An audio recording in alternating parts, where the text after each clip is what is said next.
Don't have the one that's not in there.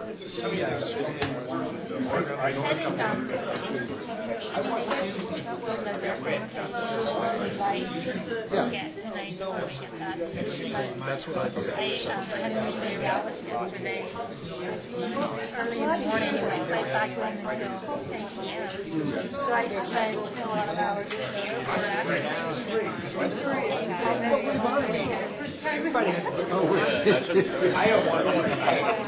He died. But this time I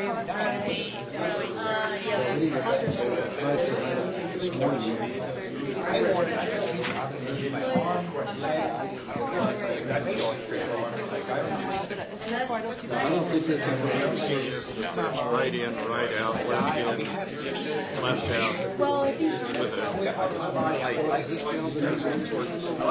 our viewers.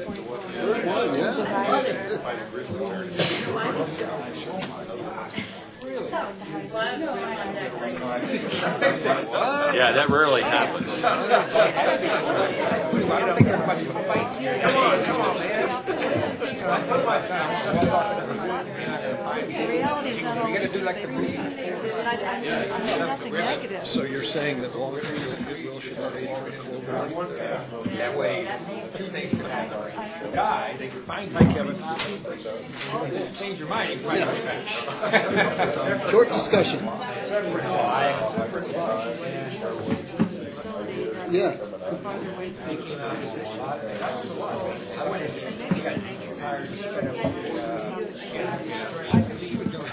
Closing out? That's you guys are Again, that's right, Dan. This is a destination. Oh, it is. Right on. Come to town, I'll do these things. I don't need to come back. I'm going to be slow. Yeah, I have very little interest in some of this long-range stuff, Oh, yeah, 50-year plan? Or whatever. Okay, am I on? Yeah, Yep. my horizon. Just terrific. Okay, is everybody got some snacks? And everybody looks great for the picture later on today. We're going to hang for a few minutes. That's why you wore tie and coat and everything. That's right.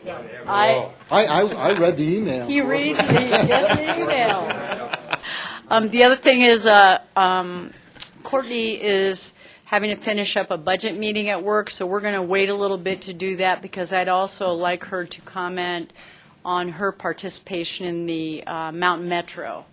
Because I went to the last meeting, but she was part of the stakeholder group, so we may juggle where that is depending on when she can roll in. Okey doke? Okay, I'd like to call it to order. We do have a quorum. And anybody in the audience? Yes, we do. If you could please stand and introduce yourself, please. Peter Gillespie, Environmental Program Manager, PPACG. Juliet, League of Women Voters. Thanks. Mark Andrew with CDOT. Hey, Mark. Well, thanks for coming. We're going to go ahead and look at the consent items. And in the consent items, is there anything in the minutes for the agenda that you would like to alter? Yes, sir? Clarification, we have a package in front of us about the Metro bus terminal downtown station study. Is that going to be a formal part of the agenda, or is that supposed to be Pardon me? the material that was on our place? Yes. About the downtown Yes. bus station? Is that supposed to be Sure. part of the? We are going to cover that today. Okay. And that was originally part of, for Brian, but Brian couldn't be here, so I'm going to go over because I attended the open house and had discussion with their project team. Okay, it is not on the agenda. Well, there's a number part where 14. Brian Number Patulli. 4, there was that other page. I beg your Number pardon. 14. Big Joe. I told Al to stop me before I did something stupid. I apologize for Al. My fault, for sure. That's okay. This was a two-pager, which means we're going to be moving today, okay? Okay, can I have a motion to approve the agenda? Okay, and second? Second. All right. All those in favor, say aye. Aye. Opposed? Okay, we'll move forward. Any public comments out here from the crowd? Nice to see you, Brian. Go ahead. For those who haven't met, Jessica McMullen, she's right here. She's your new leader from the staff from PPACG. She's on day 3. She's such a... And forgive me, that was I rude. told her I'd come along just to make sure you're all nice to her. You know, I'm used to seeing and make sure we know everybody in the back. They're like Kevin and Jen. Betsy, so, all righty. Well, welcome. We're glad to have you. Where's the restroom? You know everything there is to know. Here's the coffee. Okay, we'll move on to the October Board of Directors report. I'm going to give us some notes, and then you also have in front of you the quarterly dashboard. And that was actually, Ellen had a request about knowing what was going on with the staff pieces, and I'll let Rob address that. Before we get to that, I'd like to go over a couple things that happened in the board meeting.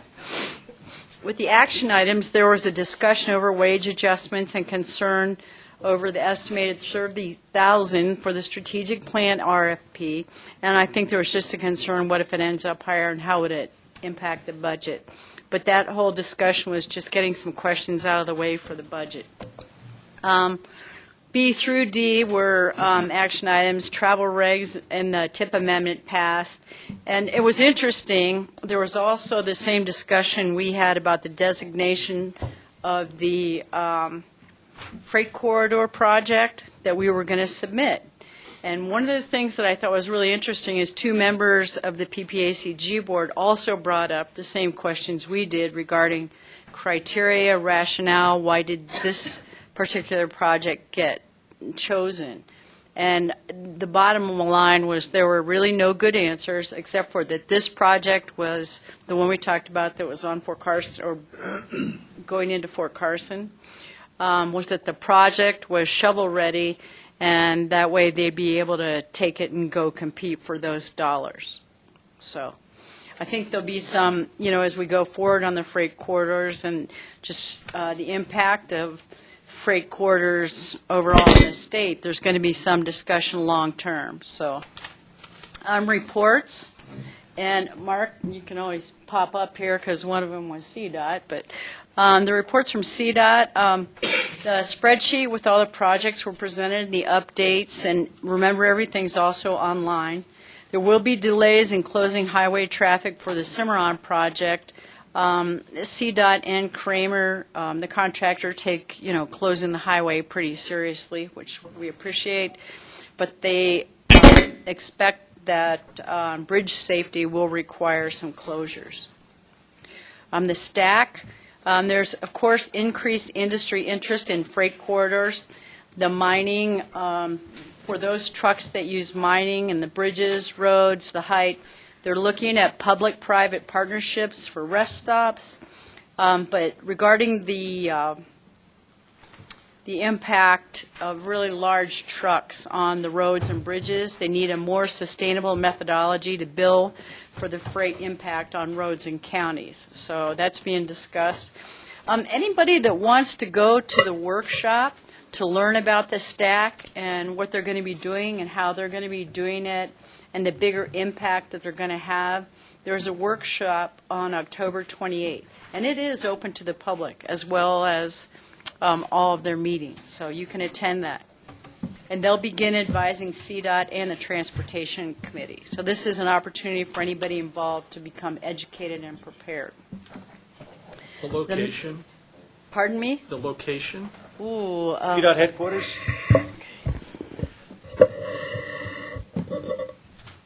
I-25, about Colorado, go up to Arkansas. So CDOT headquarters on their website. You can find the exact address. I don't have it memorized. The car knows how to get there. Okay, the military updates. Fort Carson, the 4th Combat Aviation Group has returned, so they're back home. There's lots of fiscal year, end of the year projects going on, construction projects, including the Army Hospital. From the Academy, Blake Shelton is confirmed for next year. So he'll be coming for that football concert. Yesterday at Peterson Air Force Base, there was the change of command. So if you saw the front page of the paper, you noticed that happening. They are participating in the Vets Day parade, and they put in a plug to please visit the museum that is on Peterson. It's open Tuesdays through Saturday. Schriever had a great IG inspection, and there are a lot of base enhancements in progress. And then we had the executive director report. And Rob, do you want to go ahead and address the dashboard? What the board had requested starting in the first quarter of this year, which was 3 months in they wanted to get a sense of some of the things that are happening. But the request last month at this meeting was update on staffing. And I think I told you all, I hope to have someone, and now that's Jessica, here for your meeting. So you missed one meeting and you had to suffer through me to cover for all managers if we transition. But the dashboard is really just an indication, still a work in progress as far as overall staffing. So it's there. I don't think you need much more details for the CAC, since you guys usually don't select staff. But any questions you have, happy to answer. Ellen, did you have a question since something drove you for that information last time? Not at this time, no. Thank you. All right. Any questions or comments about the notes? Okay. Proposed schedule and methodology for 2015. Craig? Is. I was going to say, we're getting Okay, a good who's got looking the stand-in. There you go. Got my heart monitor on and it's starting to. Okay, good afternoon. Is this on? Is the button pushed on? It is. No? Okay. Jennifer Valentine, Transportation Planner with PPACG. As Rob just mentioned, I am filling in for Craig today because he's traveling, but in all honesty, I actually put together the schedule and the PowerPoint, so hopefully I will do just fine. Okay, I'm going to scroll through. So the PowerPoint you have in your packet is exactly the same as last month. What has changed is that I kindly broke the schedule down into a legible format for all of you. So now each year has a separate page, so hopefully this is a little bit easier to read.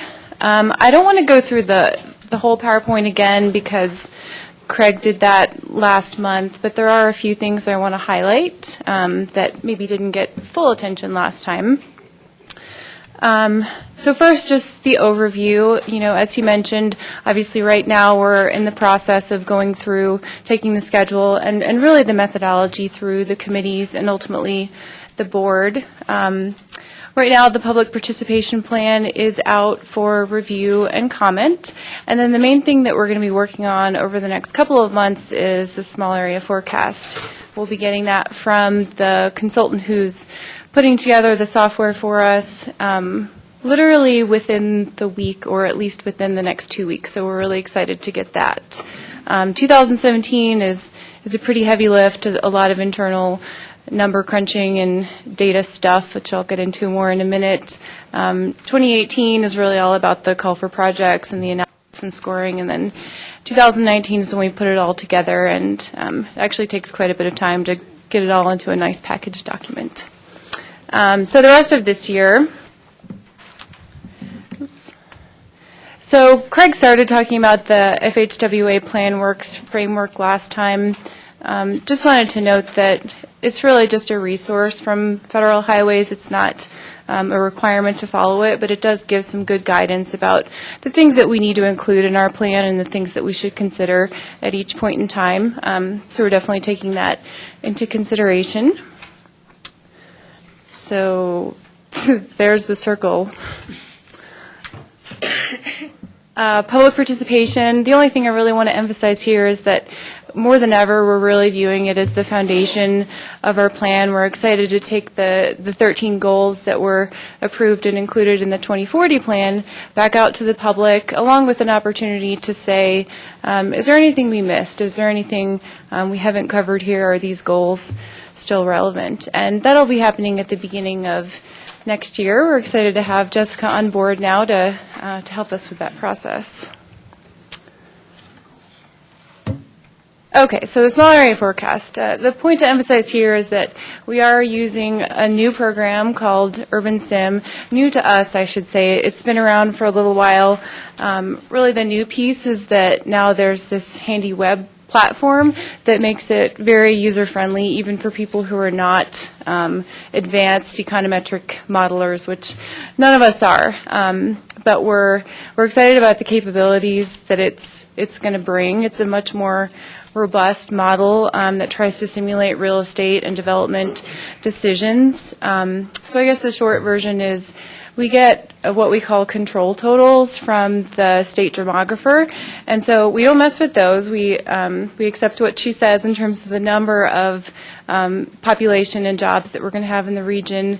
Our task is actually distributing those, and Urban Sim helps us to do that, and that's known as microsimulation if you want to impress your friends. So let's see. Yeah, and like I said, we should be getting that from the Urban Sim group within the next week or two. Another thing we want to do a little bit differently this time is form what we're calling the Small Area Forecast Delphi Committee.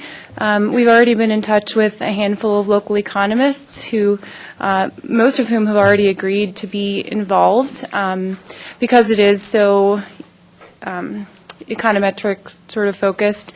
We thought it would be useful to have their insight at different points in the process about some of the assumptions that we're making, and also just useful to have their local economic knowledge. So we're planning to put that committee together towards the beginning of next year when we actually have started running the model, and we have some questions for them.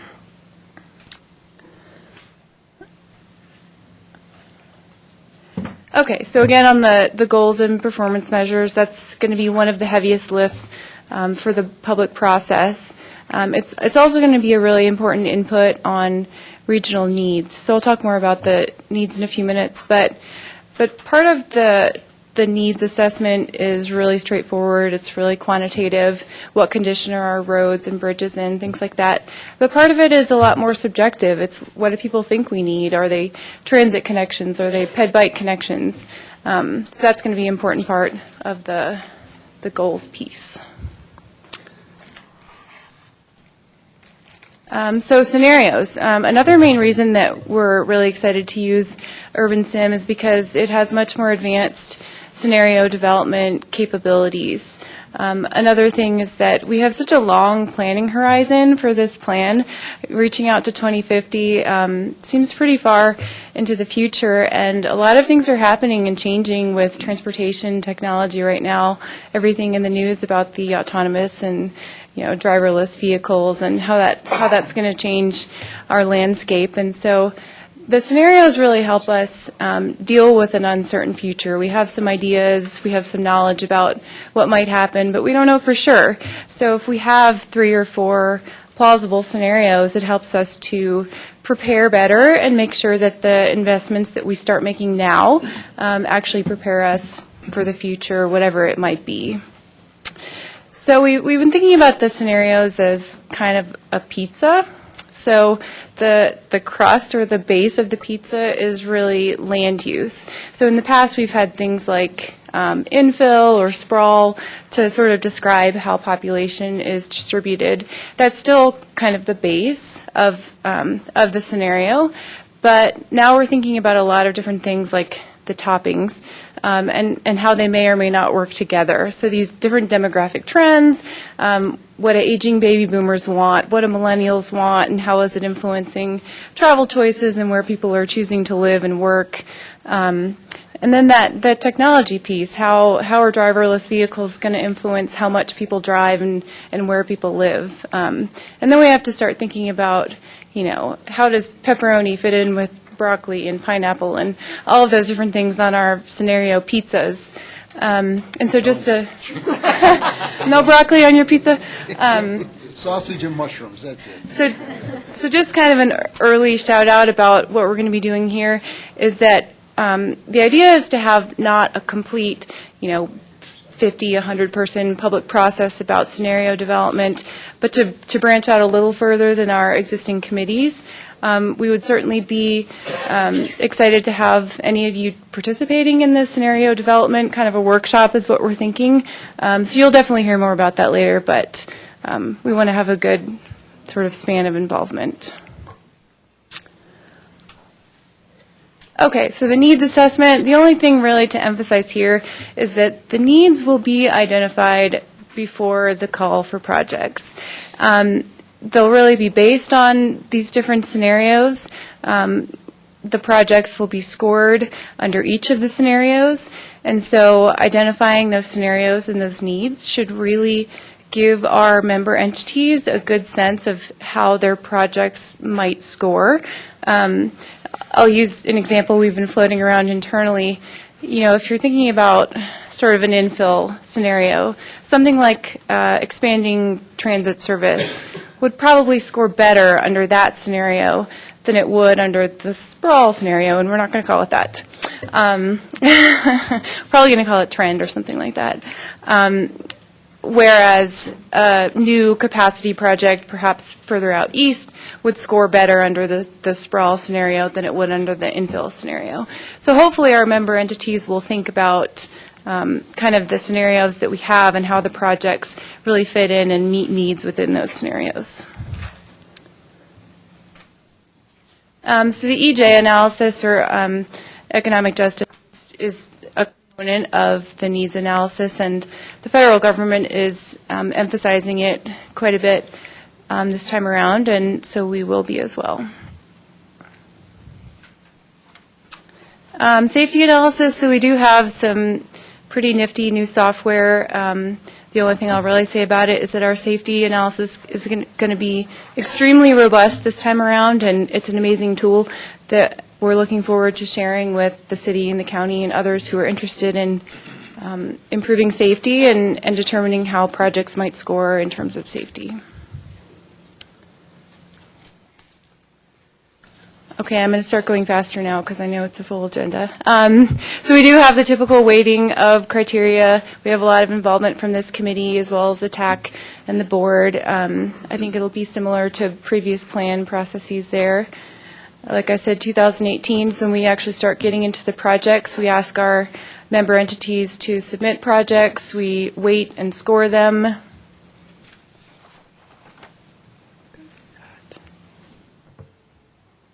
Like I said, projects will be scored under all scenarios. And then finally, putting it all together.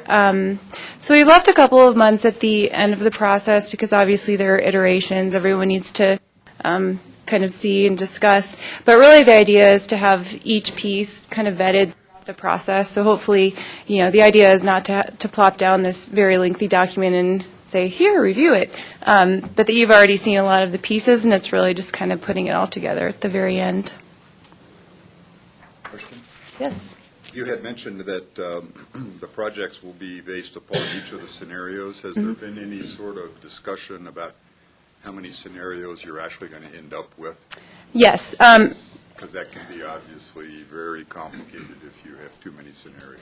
Right. We've definitely done the math, and Ken is our most practical planner, and he likes to point out, you know, how many lines that is and how many things it is to score. But we're thinking about either 3 or 4 as an absolute maximum. Yeah, and to be clear, we do still have to have kind of an official scenario. We wouldn't call it preferred because the idea really is to give them each somewhat equal weighting and consideration in terms of all being plausible, but we do have to have a preferred scenario. For example, when somebody calls and a developer calls and wants some information, we have to have one that we can go to kind of crunch numbers.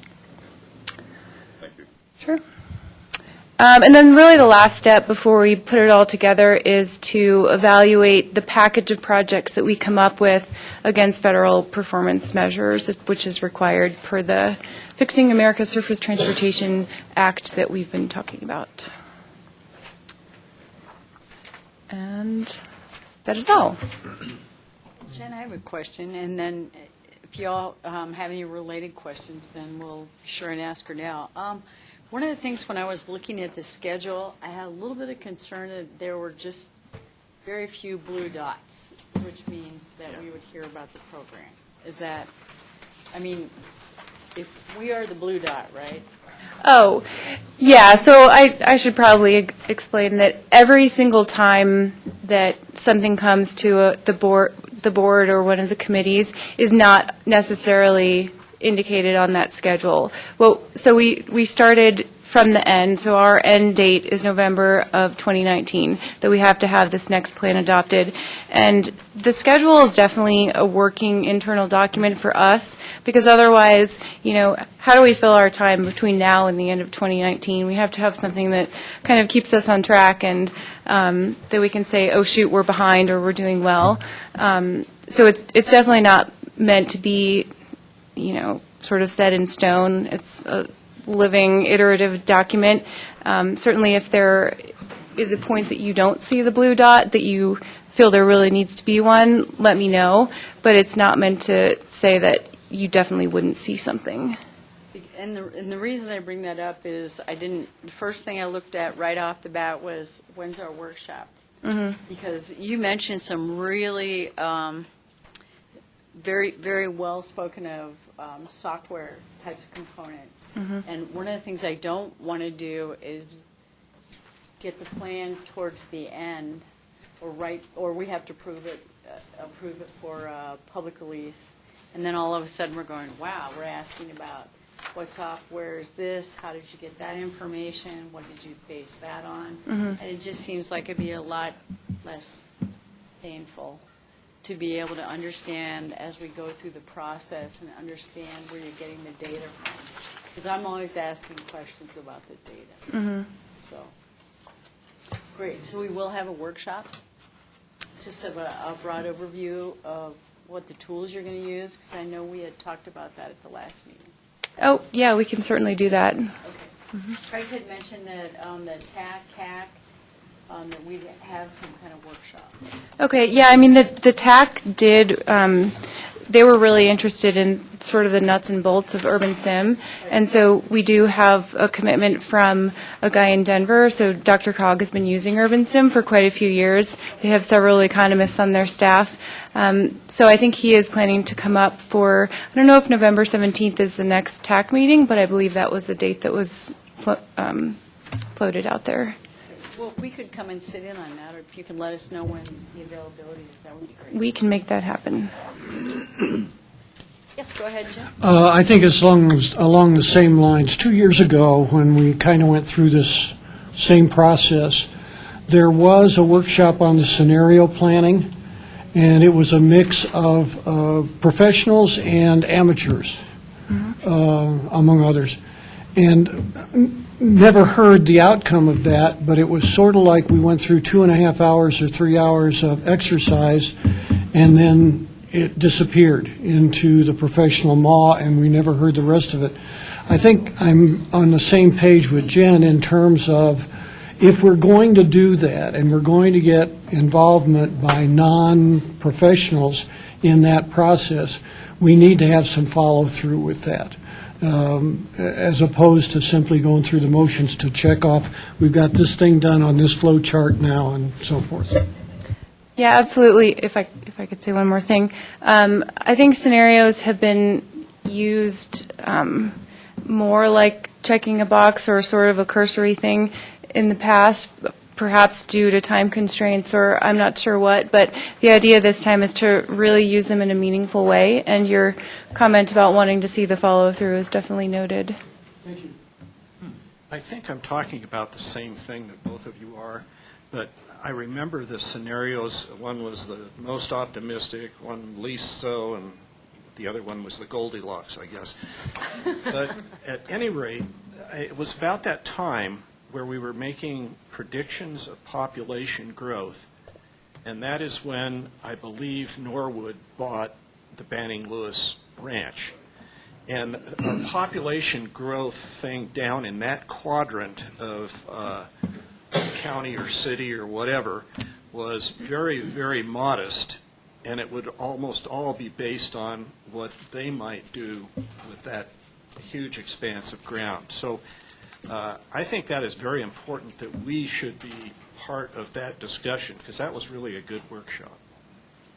Yeah, and one other note about that. So I mentioned just kind of what's been done in the past in terms of infill and sprawl. One other scenario that we're thinking about, and we don't want to have these all formed. That's part of the reason that we want to have this group come together and give us ideas. But one other idea we've had is something called nodes.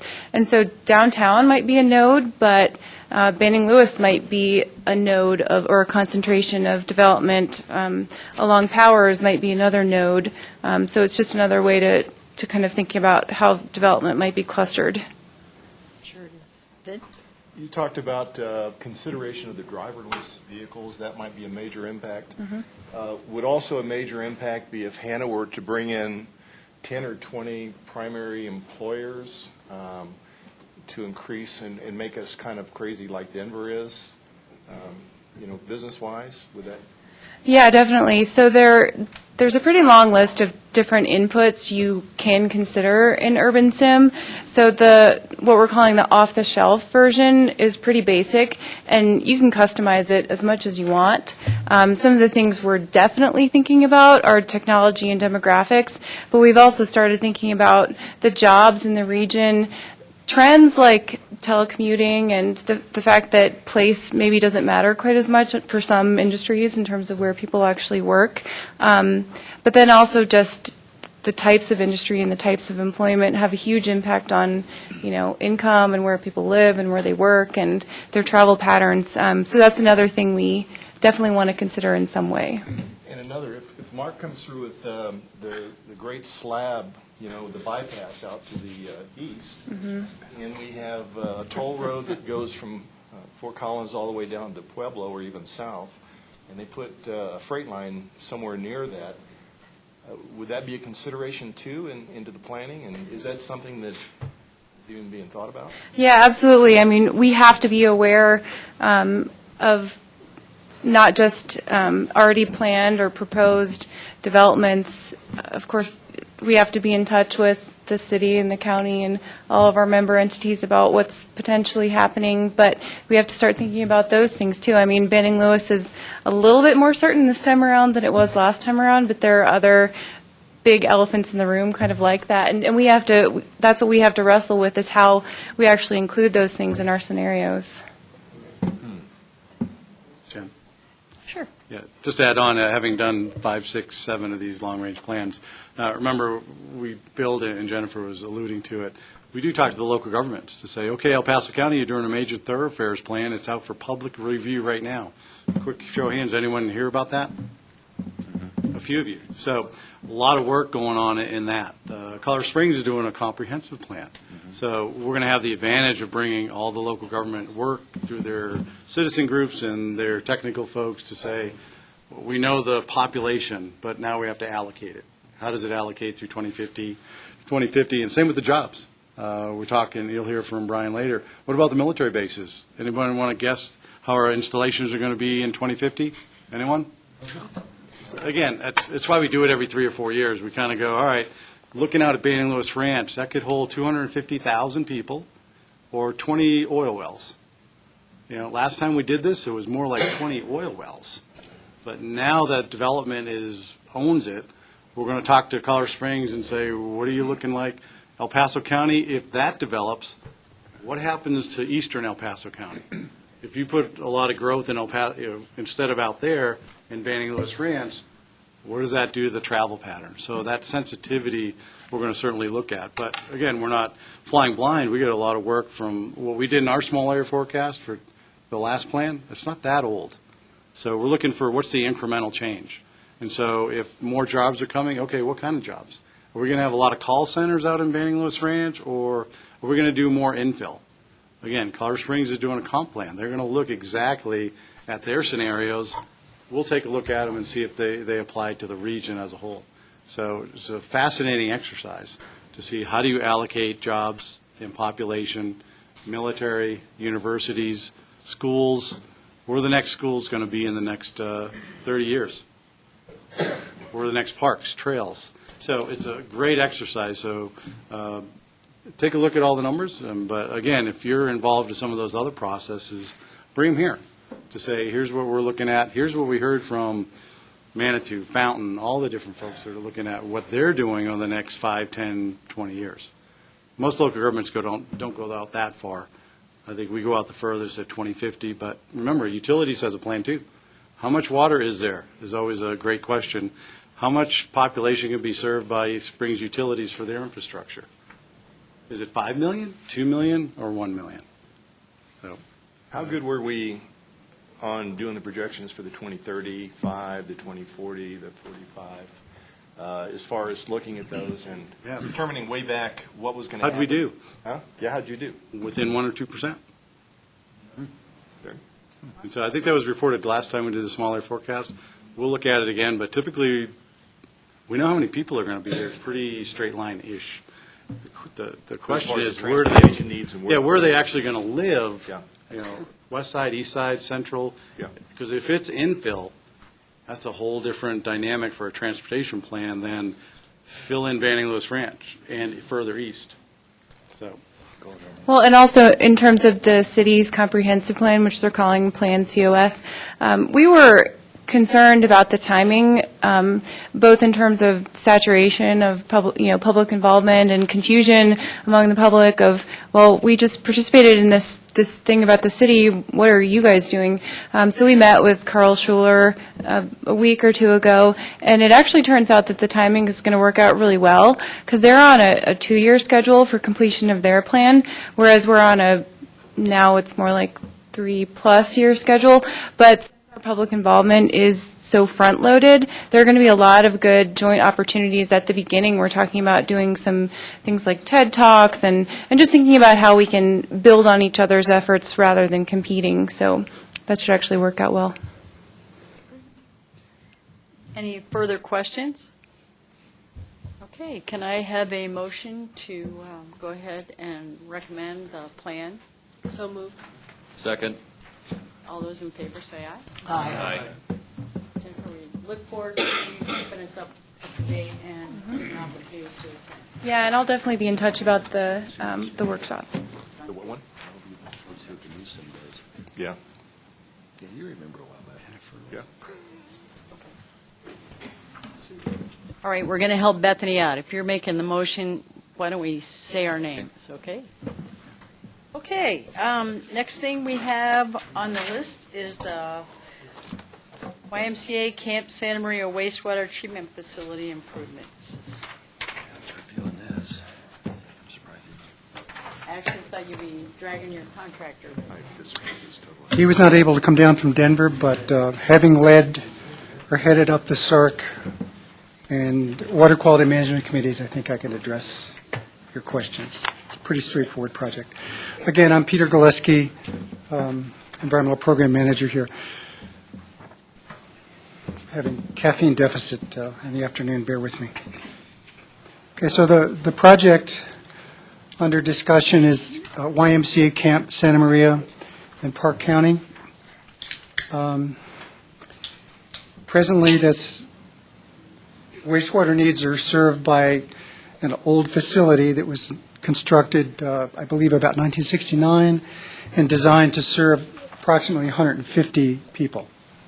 The system, as it exists now, basically was designed to be separating solids and going into the wastewater going into what was to be an evaporation lagoon, and so the native soil was lined with bentonite clay.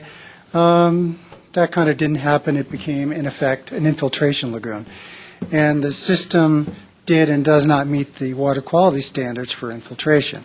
And so they've been under pressure, if I can say that, from PPACG to address the situation. And they are. They've retained an engineer, FEI, out of Denver, and they're proposing that the wastewater system essentially be replaced by a modern, state-of-the-art sequential batch type reactor type of system. And rather than anticipate that the water is going to evaporate, well, some of it will, but primarily the primary means of disposal of the treated wastewater will be through infiltration into the groundwater. But it will be treated wastewater that will meet present and anticipated state standards. And further, the system is designed to essentially double the capacity from 150 occupants to 300. And of course, this is a summer camp, so 300 people are not there or will not be there 365 days a year. It's seasonal. So in the wintertime, not so much. I'm going to surf through these slides very quickly just to cherry pick those that I think may be most important. So a little bit about FEI. This is what they do, water and wastewater. They've been around since 2002 in their office in Denver. They have 25 FT full-time equivalents, I understand, 9 professional engineers, and of course support staff and sub-consultants. Okay, so the current camp, Santa Maria, was built in 1968. There have been regulatory notices of violation, essentially, as I discussed, from CDPAG. So the project goals are essentially to, I'll summarize those, free to read them. I don't want to read you every word. To fix the system, to replace the system with something that's going to treat the wastewater adequately to meet CDPAG standards for groundwater discharge, and to double the capacity of it to allow for expansion over time. They don't anticipate, so I understand, this going from 150 to 300 overnight, but they want that capacity, and this system will provide it.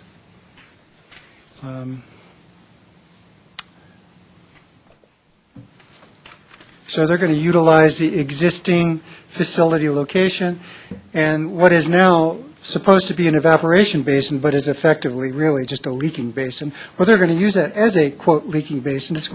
They're going to use that for infiltration. And the system is designed to treat the water to standards so that it can infiltrate into the groundwater, not contaminate groundwater, not contaminate the nearby South Platte River. Okay.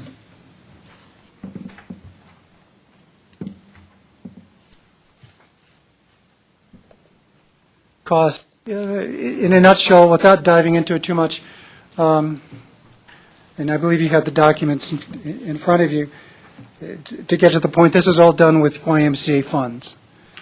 So to the best of my knowledge, there are no public funds.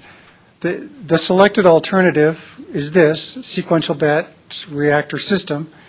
It's going to produce sludge. The sludge is going to have to be periodically removed and trucked down the road to an appropriate treatment facility. But they also looked at a couple of other alternatives, well, 3. One, doing nothing. Well, doing nothing is not appropriate because it's not meeting state standards. It also is not even designed for the capacity that they wish to grow. Number 2 was to pipe the wastewater down gradient to some other wastewater treatment facility. Well, there's really nothing. That's not feasible because there's nothing within many miles. And then, of course, if they were to truck it or go way down the river to the nearest facility, you'd have issues with geotechnical issues, constructing a pipeline, the cost of which would just be totally, and potential maintenance issues would be just unreasonable for this type of facility. So they selected basically redoing, or a new, or not redoing, doing a new wastewater treatment plant on the site of the present one. And this is the kind of thing they're going to install.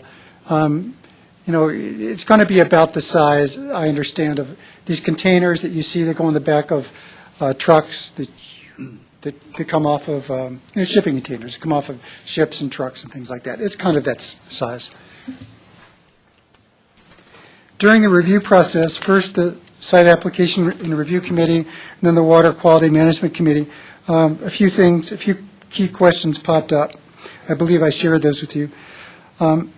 We wanted to make sure, because this is increasingly becoming an issue, what are the expected salt as expressed as total dissolved solids, concentrations going into the plant? Is that going to be an issue with the state? And they say not, because they're looking at 32 ppm or megs per liter, and based on a measurement they have, they don't think that's going to be an issue. But it is very low. But they have very good water. Low TDS water coming in. It's really pristine water, nice quality water. It's not like the high TDS groundwater that we have in this region.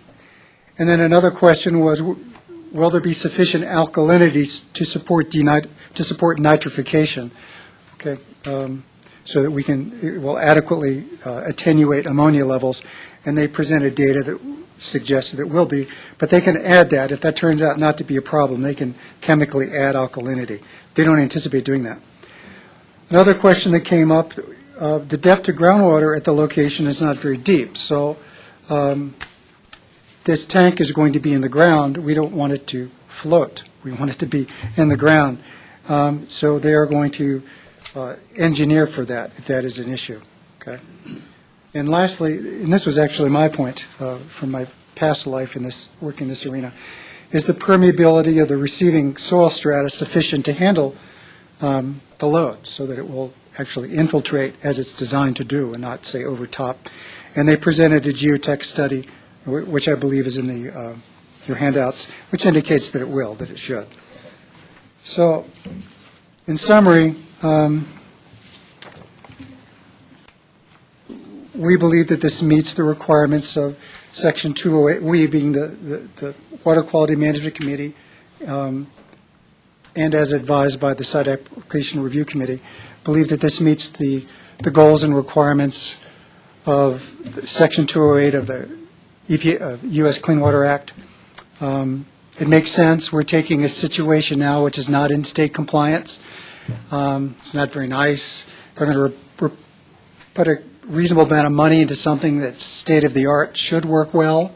This technology is proven in other places.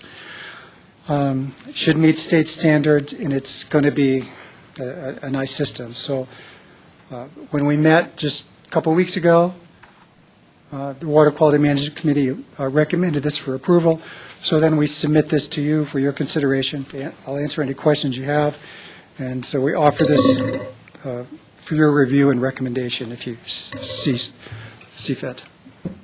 Was this very close to being a cease and desist kind of thing? I do not know. I think this has gone on far.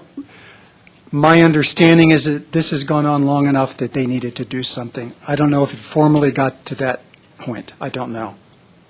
Will there be heightened oversight because of what precedent was set prior to this project being put on the project list? Well, I can't speak for CDPHE, but this type of treatment plant is going to require a higher level system operator than they presently have. And their permit, I understand, will have higher level requirements, reporting requirements. I would assume so. I can't speak for CDPHE. It's going to have to. This system will require more care and feeding than the last system they did. To me, that's not a bad thing. That's a good thing. If it doesn't function right, they're going to know it. So they're committing to providing the resources to operate it properly. So we have a lagoon that doesn't work. We have 150 more people coming in than were there before. We have engineers that have designed this and say that this septic tank on steroids is a good solution for $700,000. I mean, what else is there? Sounds good to me. Well, I've got a, Go ahead. It's not a septic tank. It's more sophisticated than that. It's an engineered septic tank, yes. this is very advanced, technology. Question on the solids again and the sludges. Yes. What is the plan for those? And will the system operate over the winter even at a low level, or will it be emptied? No, the system will operate throughout the year. And the solids that are produced will be periodically removed and trucked out, disposed of properly. Go ahead, Tamara. A couple of questions on the tank. So it's a precast unit, correct? Yes, they're reserving the option to pour it in place, but their initial recommendation, they're probably going to go with a precast tank if they can. Okay, I guess I have a couple of concerns. The geotech only took one season, June and July water levels, and I don't know if, I think this was not probably as wet. I don't know what it was like up there. So to me, putting in a valve system is reasonable, but when you just take data from one season, I don't know if that's enough. So did they consider just designing the tank so that it could resist the buoyancy based on, let's say, 100-year storm event, because then there isn't that continuous O&M on that tank to ensure that the valve is functioning, because as soon as your tank is floating away, all the exterior connections are going to get damaged, so then we're back in there repairing everything again. I understand, and the Water Quality Management Committee understood that the measures they're going to take are going to address that possibility. That was one of the first questions. Okay. And so the engineer did satisfy the WQMC members who brought that up.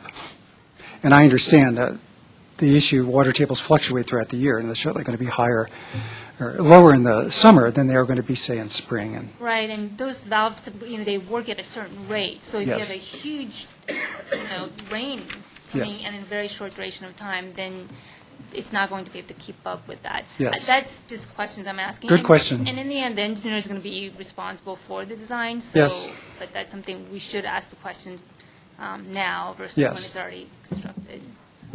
yes, in the comments that you have before you which came from the SARC and the Water Quality Management Committee, if you approve it and then it goes to the board, these comments follow to the board, and then if they approve it, those comments follow even with the board's approval, up to CDPHE. So all of that so CDPHE will know that these concerns were raised, and I trust that the other folks from CDPHE looking at this will take those, they're probably going to have similar concerns, but there's wisdom in council, that's why we're meeting, so it will be a good thing. We'll make sure that these comments go up to the top with the final decision-making authority. That was a good question. Is there a way for you to include any questions that are raised here? Yes, Okay. I just curious, just so it gets passed along. yes. The one question I had was about, over on, I think it was a note from Nathan Martinson, about you used the volume, the sample point was taken 9/29/16, Right, which seems like kind of the low edge of the season. right. And then from the camp's dining hall potable water system. And all I could think of was the dining hall is not going to be it seemed like the highest volume of solids and concentration. So, no, it may not be. I thought the sample might not adequately represent the total solids involved, or a good sample of the solids. Yeah, they're hanging a lot on one sample, and I would agree with that. So what I would take from this group is the CAC, if I may, has concerns or question over whether this one sample adequately represents. Right, especially since The it's water. after the summer, and most of those kiddos Are gone. are back in school. Yes, that's a good question. Okay, go Okay, ahead. so based upon your concern, I've worked for the Buffalo Trail Scout Ranch in West Texas, and I've worked for the one up here in Lake George. Camp Alexander, and I've volunteered for both of those two different organizations, usually for a couple weeks at a time every year.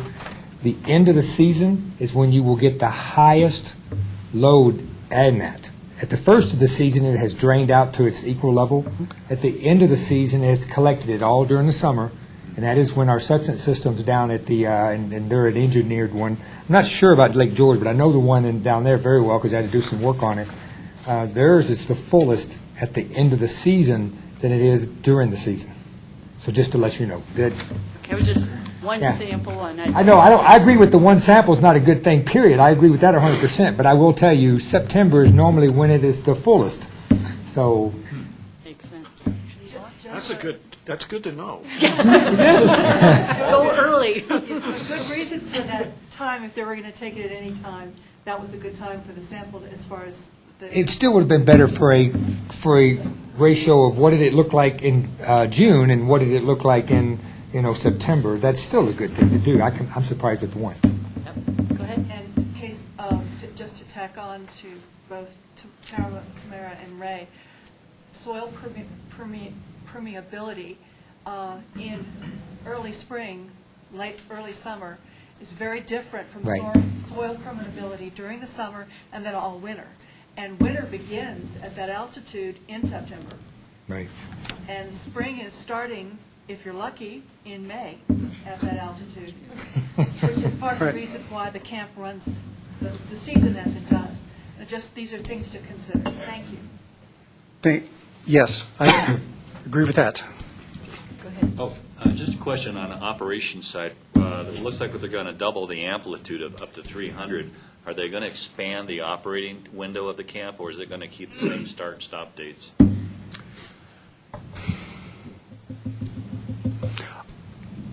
I don't know. Don't know. It's hard to change what she just said because of the winter. Mm-hmm. It's hard to change the dates. Yeah, I can't imagine that, Yeah, I was just curious if that was something. but since I'm on record, I don't know. Good answer. Hang on. The question is, because it's a sequencing batch reactor, there is Yes. the need, like for all plants, but it's a little more important, that for the equalization tank. Yes. Is the equalization system new, or is it the prior tankage? My understanding is that it's new, that everything is new. Kevin? I have a question just about who gets notified about these things and whether there was any opposition or input, complaint from the neighbors or the public in general. I'm not privy to that. I don't know. I'm familiar. I mean, I'm accountable to and serve the PPACG process. I really can't speak to that. That's something that might be concerned. This group represents the community. They were curious about whether you had a negative reaction. I've had none. I've had nobody call me or email me. Do they get notified? Are they notified, or is the site posted, or anything like that? They must have that. The site is posted. We don't do that. PPACG doesn't No, do I that. know, but they would be notified of these hearings. I just was curious if anybody showed up and complained. That's fine. That's beyond my purview. I would not know. But before you go, may I summarize? Sure, please. What I propose to do then is to, if you approve of this, send it up. If you approve this, I'll send it forward and add a few comments. We have concerns over buoyancy. We have concerns over the validity and utility of a single water quality sample. And we also have concerns over, do they adequately understand the soil permeability as it will, as it may change throughout the year. Great. Thank you. Do you have a motion, Hal? Yeah, Hal Moffett, I'd like to make a motion that we recommend, that we agree. For approval. Okay, go ahead, a second. Vince, was that you? Second? All right. All right. All those in favor, say aye. Aye. Opposed? Thanks for the follow-up, Peter, I appreciate it. Thank you all. Good day. Okay, Brian Potts, Detroit Land Use Study Update. Hello, everyone. Good afternoon. It's been a couple months since I was in here. I was out of town last month, but we've had a lot going on during the last couple months. So to start off, we did finally get back to full staff. I was, of course, upgraded to manager in June, and then it took a couple months, but we got a new planner to take my place, which is Ann Werner. She's there.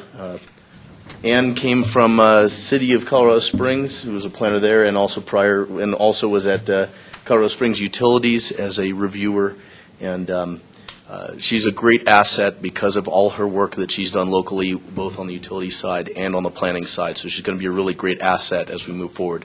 She came on in the middle of August, and we're very thankful to have her. So now a lot of things that we were sort of barely having enough staff time to do, now we have full staff. So we're really starting to go forward on getting working groups going, which I will be talking more about here in a moment. In terms of the grant status, one of my first tasks as after becoming manager was to work on getting the grant scope amended and extended because Schriever Air Force Base wanted to be added to this study. They were not a part of the original grant Department of Defense approved that in May, and so in June, we started to go through the process of getting that through the Office of Economic Adjustment within the Department of Defense. That took quite a bit of time, and we are still waiting on the official letter, but we've had verbal approval that that is going to occur because they do, in fact, want Schriever to be a part of this study as they see it as a very important component of this community. So that we hope to have the official letter here any moment, and also that'll extend the project date out from the current August 31st of 2017. We'll extend it out to March 31st of 2018. With that, of course, we also had to look at the scope. Originally, when the grant was written, we were anticipating maybe about a dozen issues.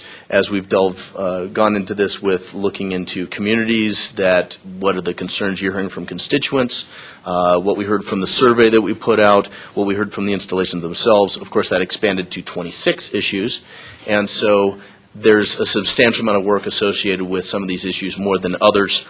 And so we tried to identify working groups with that, which I will be discussing, as I said, in a moment. We also finally met with Cheyenne Mountain Air Force Station. They'd had a lot of events going on related to their 50th. They had also some staff shortages. They're working on getting a new installation planner. They've been without one for a little while. And so we're hoping as soon as that installation planner comes on board, we'll have someone to work with on this process, in addition to the other installation command that's there that deals with development issues and encroachment issues. So Rob and the rest of the Joint Land Use Study team went out there and got a tour, got to talk with command and hear what are some of the things they're noticing. And so we hope to start we hope to be able to get more information from them soon as to more detail as to what issues we really should focus on. And then we'll be able to move forward with Cheyenne Mountain Air Force Station. In terms of working groups, this is where we've been focusing most of our attention. There were two working groups that had been ongoing. One was the Monument Creek watershed related to stormwater. The Monument Creek Watershed Restoration Master Plan, which was being developed by Matrix Design Group and in partnership with the Fountain Creek Watershed. I can never remember the entire name of that organization, in Greenway District. So Larry Small's group, we've been working with them. They are wrapping up their draft plan, and I think they're getting ready to release a draft plan for the Monument Creek watershed as it rests within the Fountain Creek watershed. And so there's a number of strategies and recommendations and a lot of good information that's in that document that will be coming forth shortly. The Joint Land Use Study is going to be utilizing strategies and information in there to inform our study as it relates to the Air Force Academy and anything else that may be relevant to the military bases, since 80% of the stormwater that flows through that basin goes across the Air Force Academy. And of course there's a lot of coordination needs to happen as to where funds are going between stormwater projects that are in the city, in the county, and Monument, on the Air Force Academy, and there's opportunities for partnerships on that, and that's what that plan was working on. So we're looking forward to getting that seeing that final draft and being able to incorporate that into our study. The flight working group. This one began meeting in May. We did hire a consultant to collect data. The first project was just getting the data during the summer flight program to understand what sound was being generated by the Air Force Academy flight training at its most intense moments, which are during June, July, and the first week of August. We were successful in finding a consultant that could rapidly get that data. Now, then it took a little while for them to process that, get into kind of packaged, and now we completed looking through some of that data and asking some questions as staff, and have been working with the consultant who has become a little busy, and so there's been some delays with trying to get the consultant on schedule of doing analysis, which we want to bring back to the working group to inform the strategy development. We had first anticipated that we'd be meeting, reconstituting the working group in September or October, but waiting on that analysis. There was some initial strategy development that came out of that, where there were about 5 or 6 strategies that were started to be developed, but we're waiting for the last strategies that are going to be pertaining to how to deal with some of the sound. And so I'm going to be updating that working group this week, now that we've just this week got a scope back from the consultant as to what they think might be good analysis of that data. So that's kind of where we're at with that working group. But we will, the analysis on the schedule as they presented it looks like they wouldn't be able to complete the analysis until January. So there is a little bit of delay in that working group, but we're going to continue to move forward as best as we can. And that group will be meeting again as soon as we have more information for them to consume. With other working groups, we are going to launch some of these. You'll see in the memo that I attached. These are the rest of the working groups that have been approved by the technical and policy committees within the joint land use study. And as usual, I'm sorry, I can't forget about the new Santa Fe Trail Working Group. That one's very important because that is tomorrow, yes. So one of the other working groups that was kind of seen as a component of transportation, mainly relating to how people utilize recreation, utilize transportation corridors, even some people we heard that commute by bike from Monument down to Colorado Springs using the Santa Fe Trail.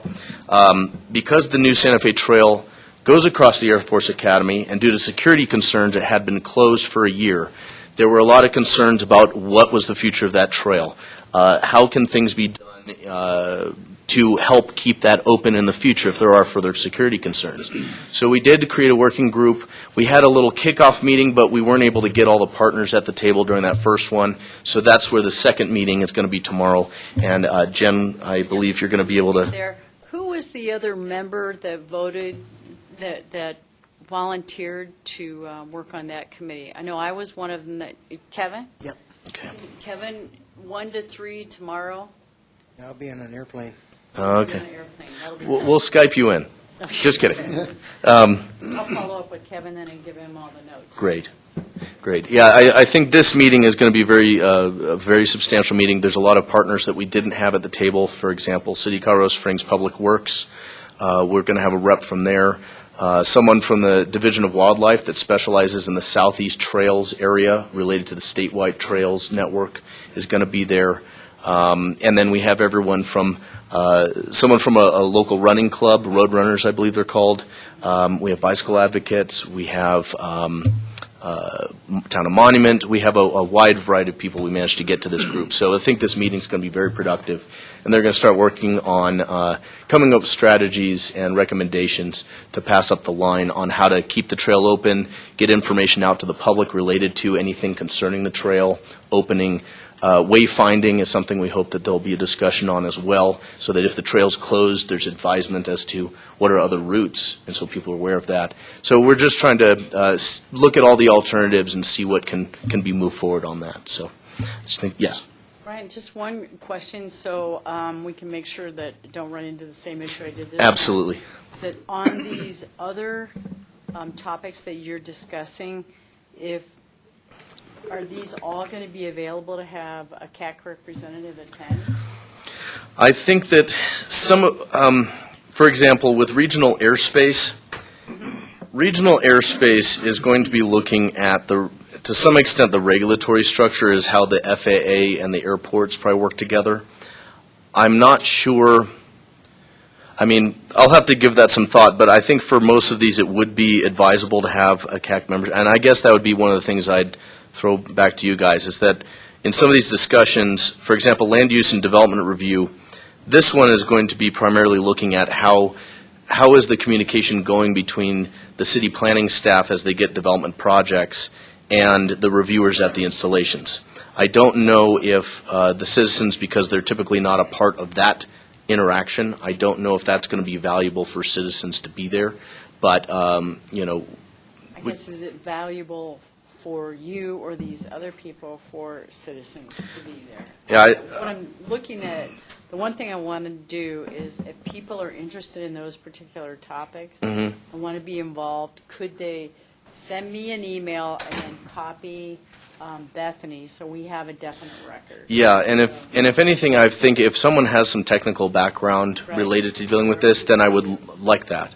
If it's something where because some of these things are more about kind of the governmental, there isn't as much of a citizen component to some of these issues. However, of course, with the southern stormwater, it may be good to have some from the citizens there, because stormwater does affect everyone. Fort Carson training impacts, absolutely. That's absolutely, we're looking at how that affects citizens. Transportation, absolutely, because we're looking at commuting. Well, That's a if you key could go component. through these Yes. and let us know. I will do that. And then what I'll do is we'll make sure we have a nice record of involvement and people that were interested, so you have their names, and we also have their names. Absolutely. I think that would be very useful. Because I also do want to make sure no one's sitting at a meeting and thinking, why am I here? Because it's happening about a very specific process that is not necessarily, doesn't involve the citizens as much. It's more about relationships between, in that case, the government, the two different governments in that case. But yes, so I think that I can get that over to you, and I can get that over to you very quickly, and then you can poll and see whoever would like to be involved in some of these issues. Great. So, and I've put on here, of course, the estimated dates. These are rough, just estimates. It all is a matter of what it takes to get everyone at the table. That's been kind of the challenges with a lot of these, is just you have a lot of different people from different agencies, and trying to get them all at the table has been the challenge. This Yes. says that those start on 2017. Some of them, good point. Good point. 4 or 5 months. That's the whole like that. Yeah, we're not changing the scope or deadline that much. Yeah, I'm sorry, that's my oversight. That should have been 2016. So the only one that should be starting in 2017 is that last one, the public communication. That one we certainly will want citizen input on that one as well, because it's all about how information is getting out to the public as well as a component. Yes. Kevin, I threw my voice. He raised his hand, I didn't. Bob? I'd be curious as to whether there has been input from the recent knowledge of the foam application going into the alluvium, and where does that fit? And is that in the stormwater stuff? This has been something that we've been monitoring since it came out. The way we've been receiving information on this has probably been the same way that you have through the media. And yeah, it's been a slow infiltration of information to make, anyway. The issue is with that it certainly has an impact on land use. It absolutely does. It has to do with, first of all, we're not fully sure as to the scope of how large we're talking about. We know that there's a plume to some extent that's obviously gotten into the well water. We know that the Air Force and Security Wide Field have been having some meetings and discussions. There's been commitment of funds and so on. What we're trying to see is how does this actually impact future development and land use. Right now we're dealing with what is essentially a water quality issue, water quality environmental issue. It may relate to cleanup. There's a lot of people that are at the forefront of that, I've been having a lot of conversations with Pete lately, because he understands this. I'm a city planner. This is more of a city planning development sort of approach to it. When we start to get into some of these, I need to rely on other expertise.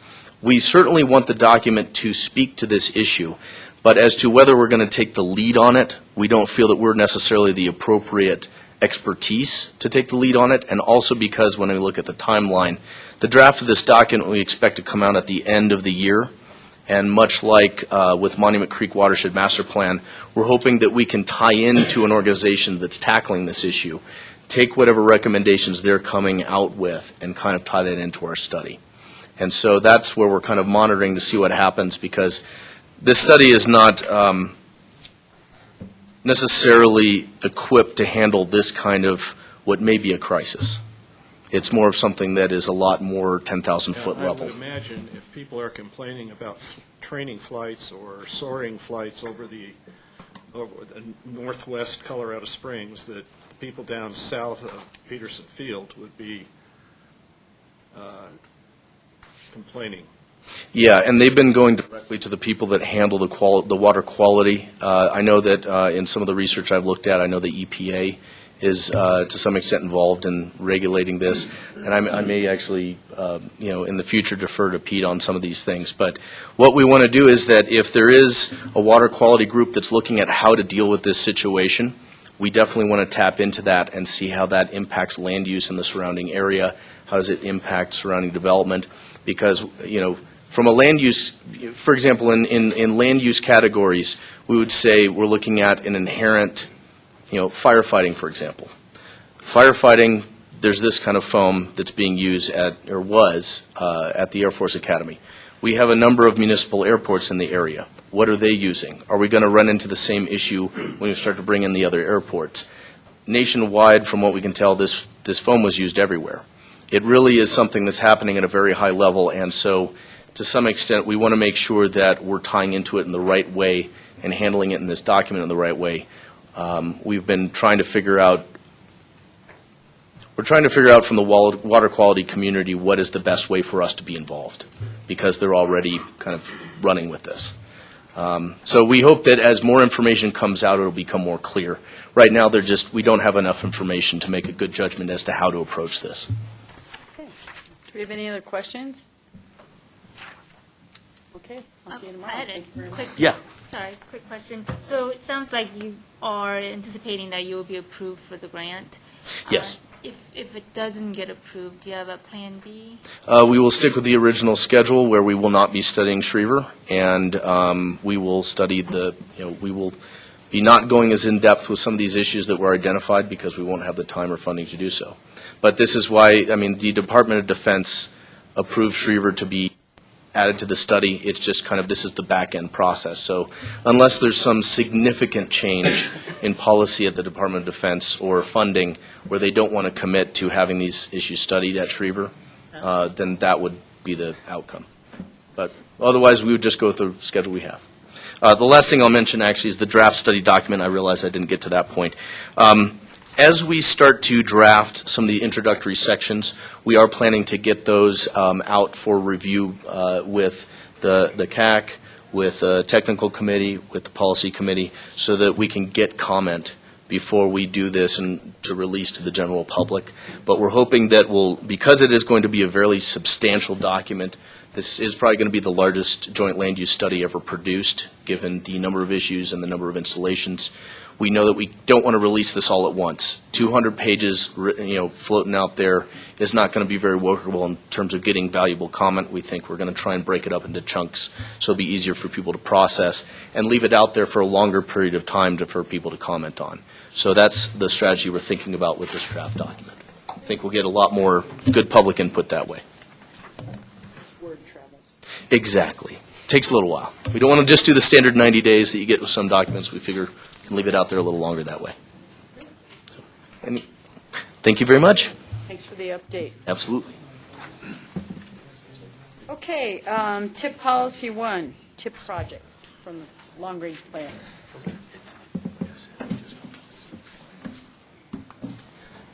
Good afternoon, everyone. Kevin Reyes, Transportation Planner here at PPACG. So over the past two CAC meetings, I presented two potential TIP policies for the 2019-2024 Transportation Improvement Program. We got a lot of good feedback from both the CAC and the TAC on these policies, and we had a lot of in-depth discussion on them. And I think we're probably ready for a recommendation this month. We did receive a recommendation last week from the TAC. They did recommend it for approval to the board. So we're hoping to continue that forward again this week as well. I think it's best to have separate motions for each of these policies, which is why they're separated in your calendar. So I'm going to go into TIP policy number 1 first, which says that projects that go into the 2019-2024 Transportation Improvement Program must come from the fiscally constrained list in the 2040 Long Range Transportation Plan. Just as a quick refresher, the past two meetings when I presented this policy, I presented the pros and cons of this policy. Some of the main pros to highlight is that having this policy would make sure that PPACG is conforming to the performance-based measures which are now required in the FAST Act. Another pro of having this policy is that it would save time for both PPACG and the project sponsors involved. PPACG will save time because we would only be scoring projects one time, and project sponsors would save time because they're only submitting projects during one cycle. Another pro for having this policy is that it increases transparency with the public because it shows a consistency between the long-range plan and the TIP, so it's easier to follow exactly what's going on. And one last pro for having this policy is that basically it ensures that projects reflect the regional goals as outlined in the long-range transportation plan. Some of the cons that were discussed, specifically with the TAC, we had a couple members who were a little concerned about having this policy, specifically regarding a lack of flexibility with the funding. We had that discussion in this committee as well. I think I addressed that by talking about the lack of flexibility is more a perceived lack of flexibility, because this money is inherently not designed to be flexible. It's designed for planning. And I gave the example of if a major corridor in this area was to be washed out tomorrow, we would want to start fixing that as soon as possible within the coming days or weeks.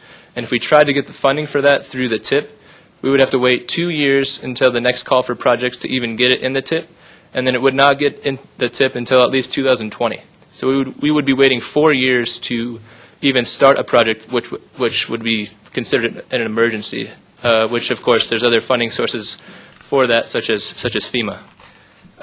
One other concern brought up by the TAC was if priorities change in the region, we need to be able to be flexible for that. This policy is somewhat flexible. It does allow the board to make amendments to the long-range plan. The board can always change the long-range transportation plan, fiscally constrained list of projects, and if they change that, that means that we can get new projects into the TIP during the next TIP, which we do every 2 years.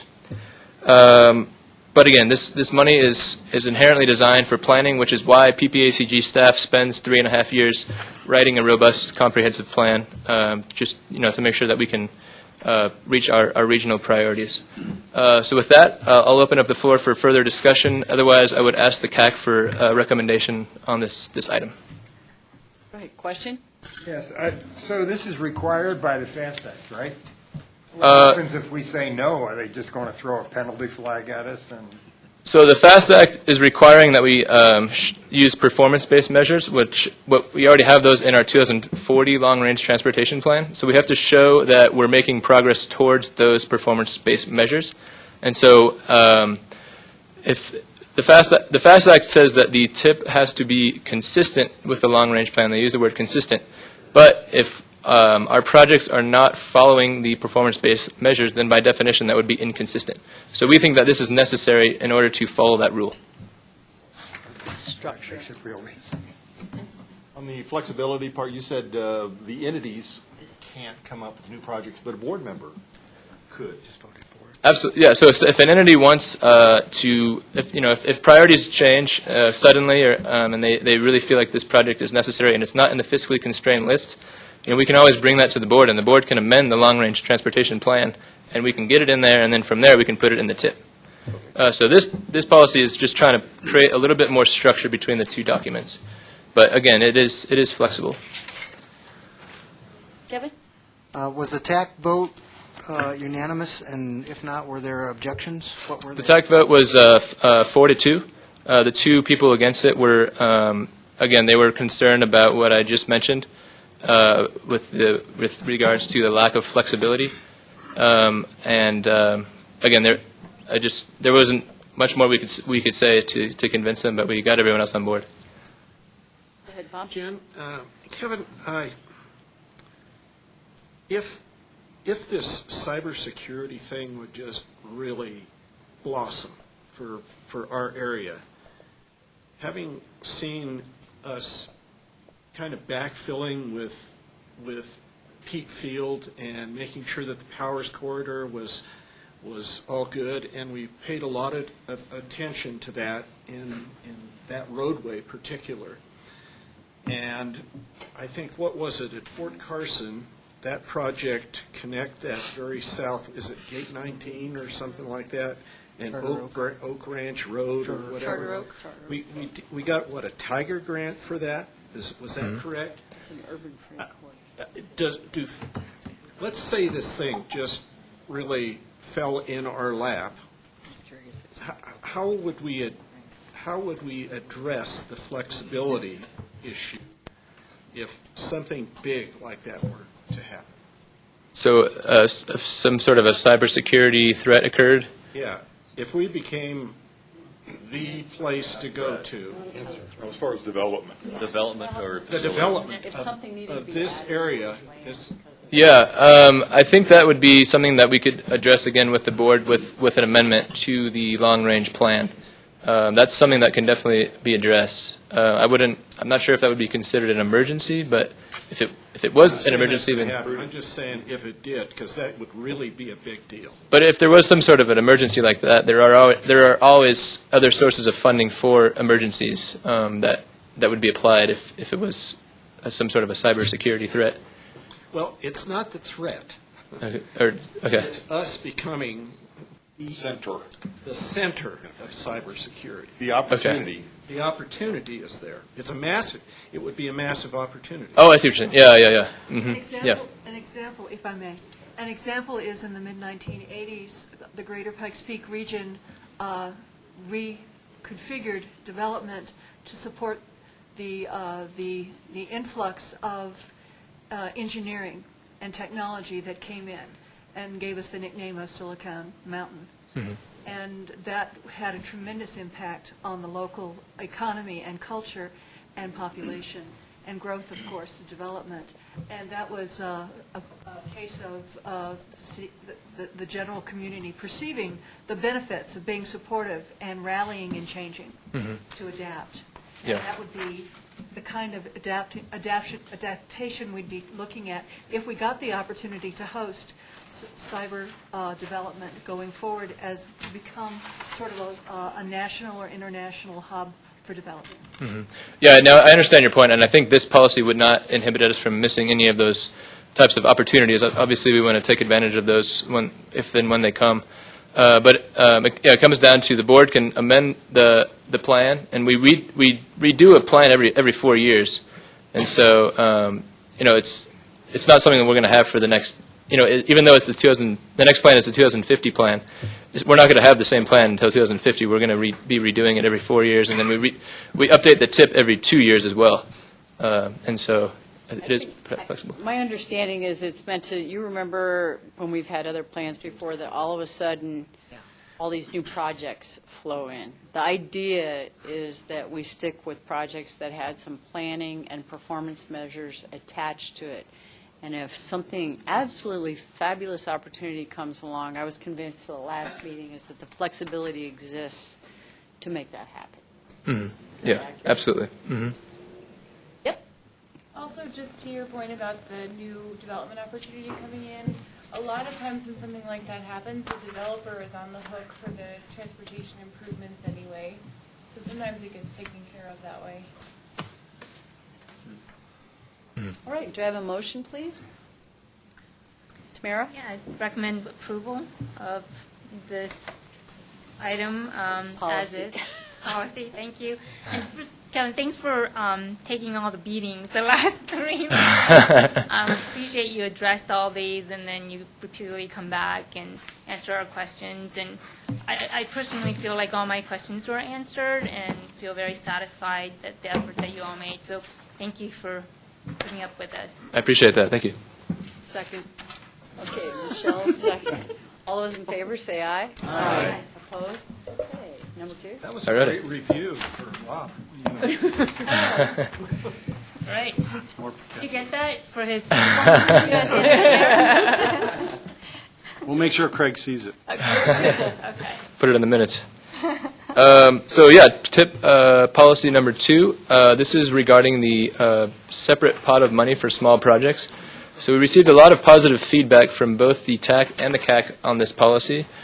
Just as a quick refresher again, the reason we have this, I'm proposing this policy is because in the past, the small projects have struggled to score against the larger projects when we do the call for projects, and so they're struggling to get funding. And so it sounds like both committees want to try and do a policy like this. The TAC did recommend this for approval as well last week. So I'll briefly go over what I wrote, and then I'll explain exactly what the TAC recommended. So the memo that you all have right now in front of you talks about defining a small project as a percentage-based, which is, from what I've gathered in the past few meetings, is the route we want to go as opposed to a hard number. So I'm proposing that we define a small project as a maximum of 3% of the STP Metro budget. So it would be capped at 3%. It could be more, it could or excuse me, it could be less, could not be any more than that. And then I'm proposing that we set aside a total of 6% of the STP Metro budget for this pot of money. And so what that would do is it would allow us to do at least one small project every year or 2 small projects every call for projects. We do a call for projects every 2 years. So that's what I proposed last week at the TAC, and they were very receptive to that. And so if you look at actually, on the second page of your memo, if you look at the table, I threw a table together which kind of gives you an idea of how much money we're talking about. I put the kind of high and low end of 3%. So this is based off of numbers I have right now on the tip. So in 2020, in STP Metro, we have just over $8 million in the funding pool. If we were to set aside 3% for a small project, we would have $240,599 federal money for a small project. So that's kind of the high end. The low end, in 2017, right now we have just about $7.5 million. So that means we would have just over $225,000 federal money to define a small project. So you can kind of see that there's more or less a difference of $18,000 between these 2 extreme years. But again, the point of having a percentage is it kind of allows us to adjust for inflation. And as you can see, every year we receive different amounts of funding in STP Metro. So it allows it to be a little bit more flexible with how much money we have for those years.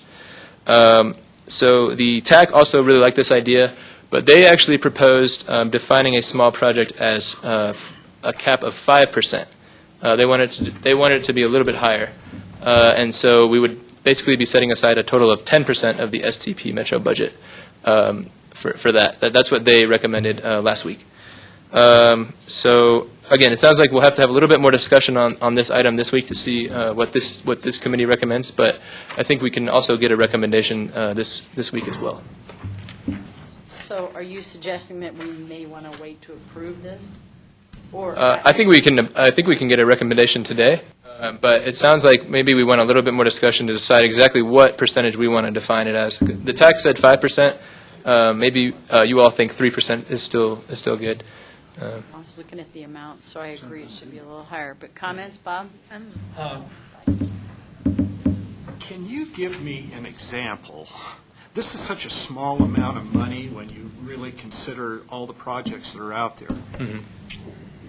Do you have any projects that fit neatly into this that you see on a regular basis? So in our fiscally constrained project list in our long-range transportation plan, I took a brief look at it before the last CAC meeting last month, and we had several projects. I think it was at least over 10 projects, I think, at least, that were under $300,000.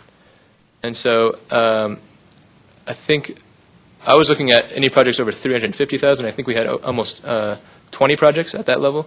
And so there's definitely projects that fall within this ballpark. But the reason that we kind of thought that we should have a lower percentage is because some of the small project sponsors are having a tough time with the local match. And so that was kind of our thought process with it. But it sounds like if we do a cap of 5%, it's still not a bad option because it doesn't mean that your project has to be 5%. That just means that's the maximum. So you could have one project be 1%, and then you could have 2 other projects be 2%. So then that would get up to 5%. If that makes sense. What was the geographical distribution of those projects? Were they in the smaller member entities or not necessarily? I didn't look at what the project sponsors were, but generally the smaller project entities are the ones with the smaller projects. They just don't have the budget for larger projects. But I didn't look exactly at which the sponsors were. On that, I do recall our conversation last month. The subject really was some of the rural towns that could not come up with a threshold. They got a $50,000 project or something like that, and that's what the trigger was. Mm-hmm. Yeah, Rama was the example that was brought up. And I guess from our discussion last time, I had in my head that we were talking about 350-ish thousand, not 270. Mm-hmm. So I get that But I do have a question, because, and remember, from the beginning of this meeting, I'm easily confused. Looking at your recommendation above the proposed motion on the second page of your memo, if I understand it, and I'm going to make the numbers a lot easier than what's here, if we had $100,000 that was given to us for these purposes over 2 years, and we took 3% each year, so it was roughly $50,000 a year, we'd be drawing $1,500 the first year, $1,500 the second year, correct? Yeah. Okay. So when you look at the 2 years, all you've taken is 3% of the total budget. And you're talking here, setting aside 3%, you're not going to get to 6%. 3% 1 year and 3% the second year does not come out to 6%. I worked the numbers in my head, and you've either got to take 6% each year, or you've got to take 3% 1 year and 9% the next year. Well, it may not work, because that depends on how much you get each year. So you understand what I'm saying? That if you set 3% or 5%, you're going to have to take double that of the total number to get to what you want to get to. Otherwise, you are only taking 5% of the total budget. If it's $1 million, if you take 3% each year, help me, 30,000? Okay, so that's $30,000 a year. You've taken $60,000. Sorry, if it's $1 million over 2 years, you're going to take $15,000 the first year, $15,000 the second year. It's still only 3%. Yeah, when you call for projects. Percentages are not cumulative. No. No, but I think what at least my understanding of what he's trying to say is that they'll either take 3% of 1 year or 6% over the 2. But you cannot get to 6% over the 2 by taking 3% in year A and 3% in year B. 3%, Well, yeah, because when you're adding two numbers, 2 years together, then you're doubling the number. You're not doubling the amount. It should be 3%, not 6%. Okay. Or the other way around. You want 6% out of the total amount that's funded, and then you spread it out over however you need to over the 2 funding years. So my thought process with this is Or 10%, whatever it's going to be. So that's a good point. My thought process here is we would look at the percentages at the beginning of the call for projects when we start calling for projects, and then we say, okay, this is the one time we look at it as a percentage. Right. We say, okay, fiscal year 2017, this is how much money we have available. What's 3% of that? Fiscal year 2018, this is how much money we have available. What's 3% of that? And then from there, it's basically a whole number. Okay, but what I'm saying is that's not, you're never going to get to 6%. The next. You don't get to 6% that way. Okay, I should have rephrased, but we're just going to we're going to look at it individual fiscal year, 3% in each individual year. If that makes Okay, sense. and to get there, you've got to do 6% each year if you want to have 6% as the pool you want to work with, or 10% if you follow the TAC recommendation. No, they're only at 5. Well, they're 5% as the threshold, and we want to be able to fund at least 2, so they were talking about 10% as the number they want. See, that doesn't say that I don't see the 2 in here in this recommendation. each year. Just go ahead, Rob. See if I can help. I think what we're trying to look at. I'm sorry, I'm trying to figure out how you get to what numbers. Yeah, it is. Is it 6% on the front page and 3% on the back? Yeah, sometimes we do a call for projects that cover 2 fiscal years. So if you do 2 fiscal years, you want to get 6%, so you average about 3% per year, 1 year, 2 years. So when we're looking at, as the chart shows here, so we get annual estimates of the fiscal year. So we're saying each fiscal year, let's take about 3% or 5%, one of those numbers. So if we do a 1-year call for project, the math all works. For 2017, we're looking at $272,000 for that 1 fiscal year. But if we start, as Kevin said, at the beginning of the process, 2 fiscal years, then we're taking 2017, 2018, we're going to do a call for projects for about $15 million. of that $15 million, we want 3 or 5%. Over 2 years, it's a bigger number. Yes. So I'm hoping that helps. So I think for planning purposes, we want to have you look at it in the TAC and the local governments who submit these projects, look for those small projects that are either annually 3 or 5% of the total. So I like the 3 million, if you have, we have about 10 million a year. So, with other money. So I can do that math a lot easier. I'm sorry, I'm still working off the front page of the agenda. Yeah. If you go on the third paragraph of the summary, states, the PPACG proposed defining a small project as one that does not exceed 3% of the STP Metro budget. I understand that. Setting aside 6% of the STP Metro budget, each call for projects every 2 years would ensure that at least one small project receives funding each fiscal year. What I'm saying is, if you take 3% a year out of each of those 2 years' budgets, you are not at 6%. You've got to take 6% out of the front end, however you do that. Correct. And so when you talk about building a fund, and that's my second issue, and I'll come to that in a minute, if you talk about building a fund, the recommendation on the back page should be set aside 6% of the block fund grants if you want to have 6% available. You don't if you have 3 1 year and 3 1 the next year. You have 3%. 2 years, though. Right. Pardon? Because the call for projects is every 2 years. Right. I understand that. But that's 2 years' worth total. Right, that's And what I was saying. 3 1 year and 3 the next year doesn't necessarily mean 6%. No, it's more, actually. If It- 6% is more, over 2 is more than 3 and 3. That's what he's saying. Right. Yes, that's true. Okay.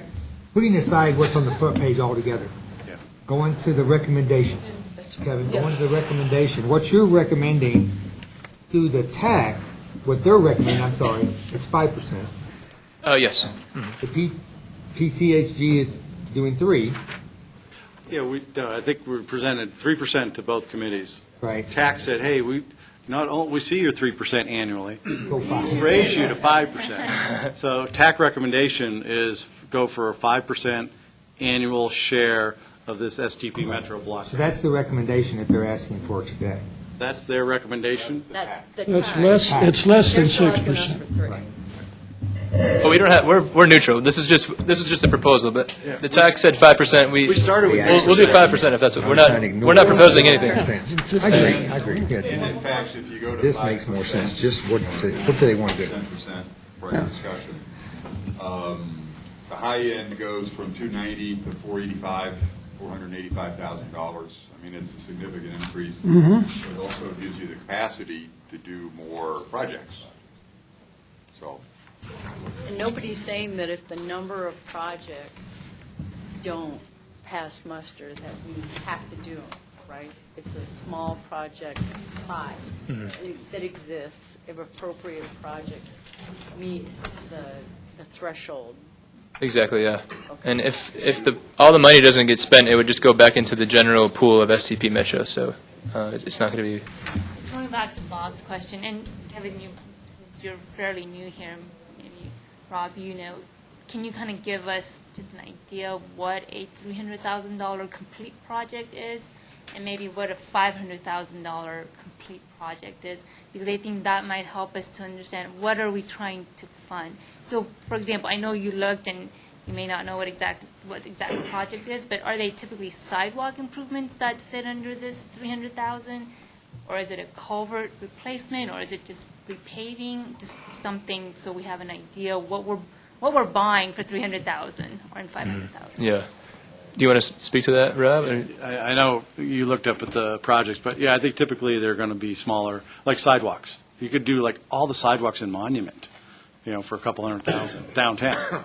But you could do one linear sidewalk along a state highway, for instance, as far as the money will go. So typically smaller projects are the more sidewalks, but you can also do transit improvements, fix the access to the bus stop.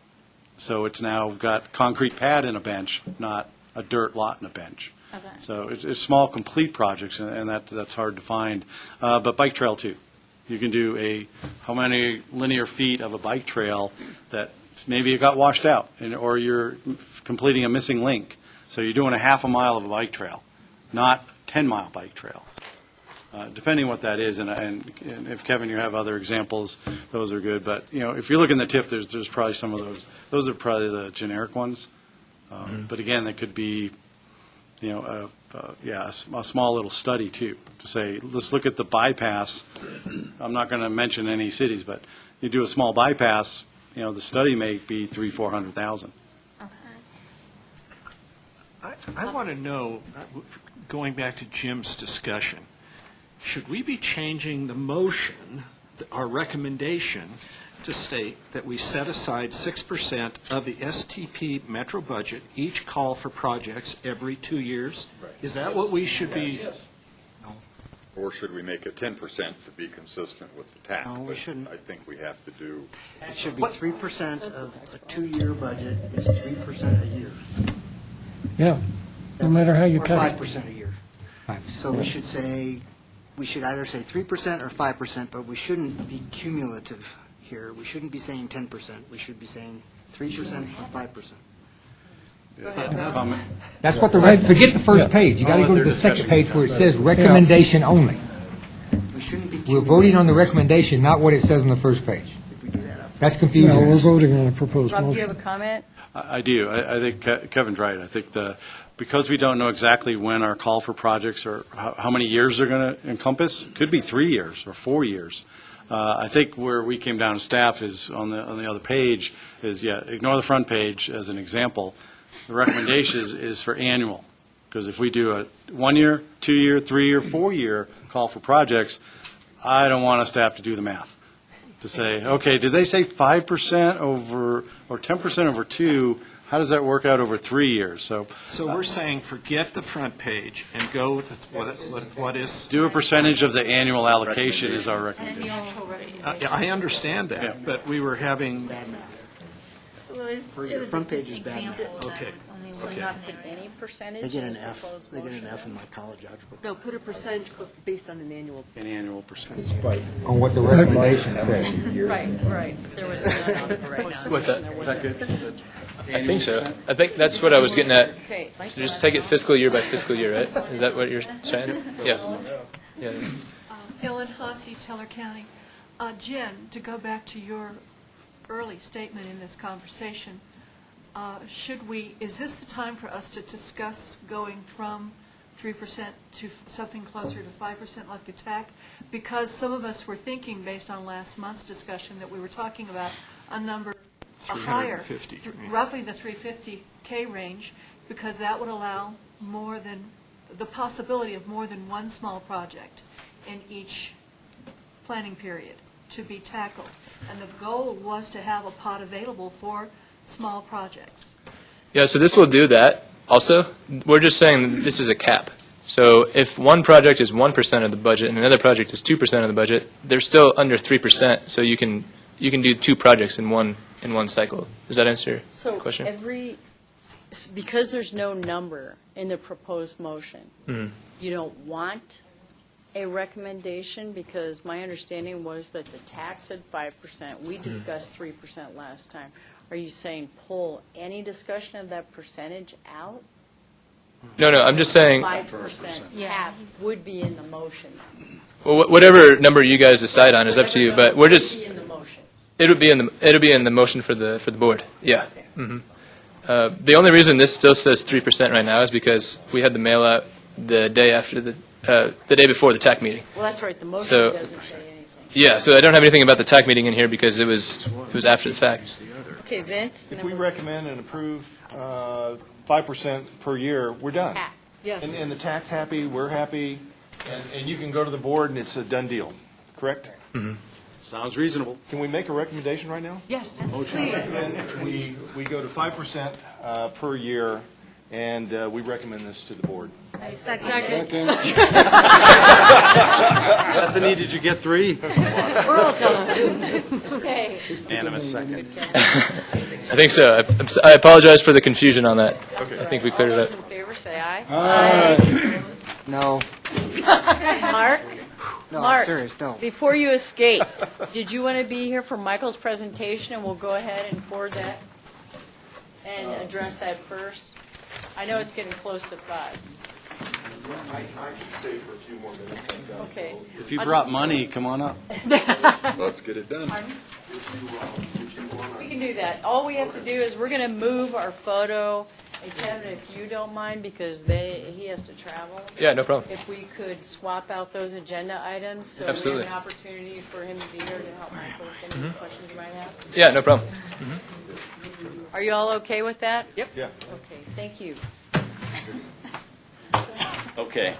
This was looking as though it wasn't going to happen. I thought you guys would adjourn. Gonna happen. Say, no way, I don't want to hear from this guy. So I have to apologize to this group first because I was supposed to be here last month, and it was one of those tidal wave sicknesses that got the entire family, including my 2-year-old, so we weren't feeling so grand. Anyway, my name is Michael Snow. I am the MPO and Regional Planning Liaison from CDOT. I'm often here, just not at CAC. It's my first time to be here. I often attend the TAC meetings and so forth. And so I'm here today to present to you a little bit of information, but have a conversation with you. And Bethany, I don't know if you have that up, or do I need to activate my slides? That's there. Okay, no, not that one. Do I need to go find it? Movable? Is that, okay. Sorry, I'm not quite ready. Together we go program?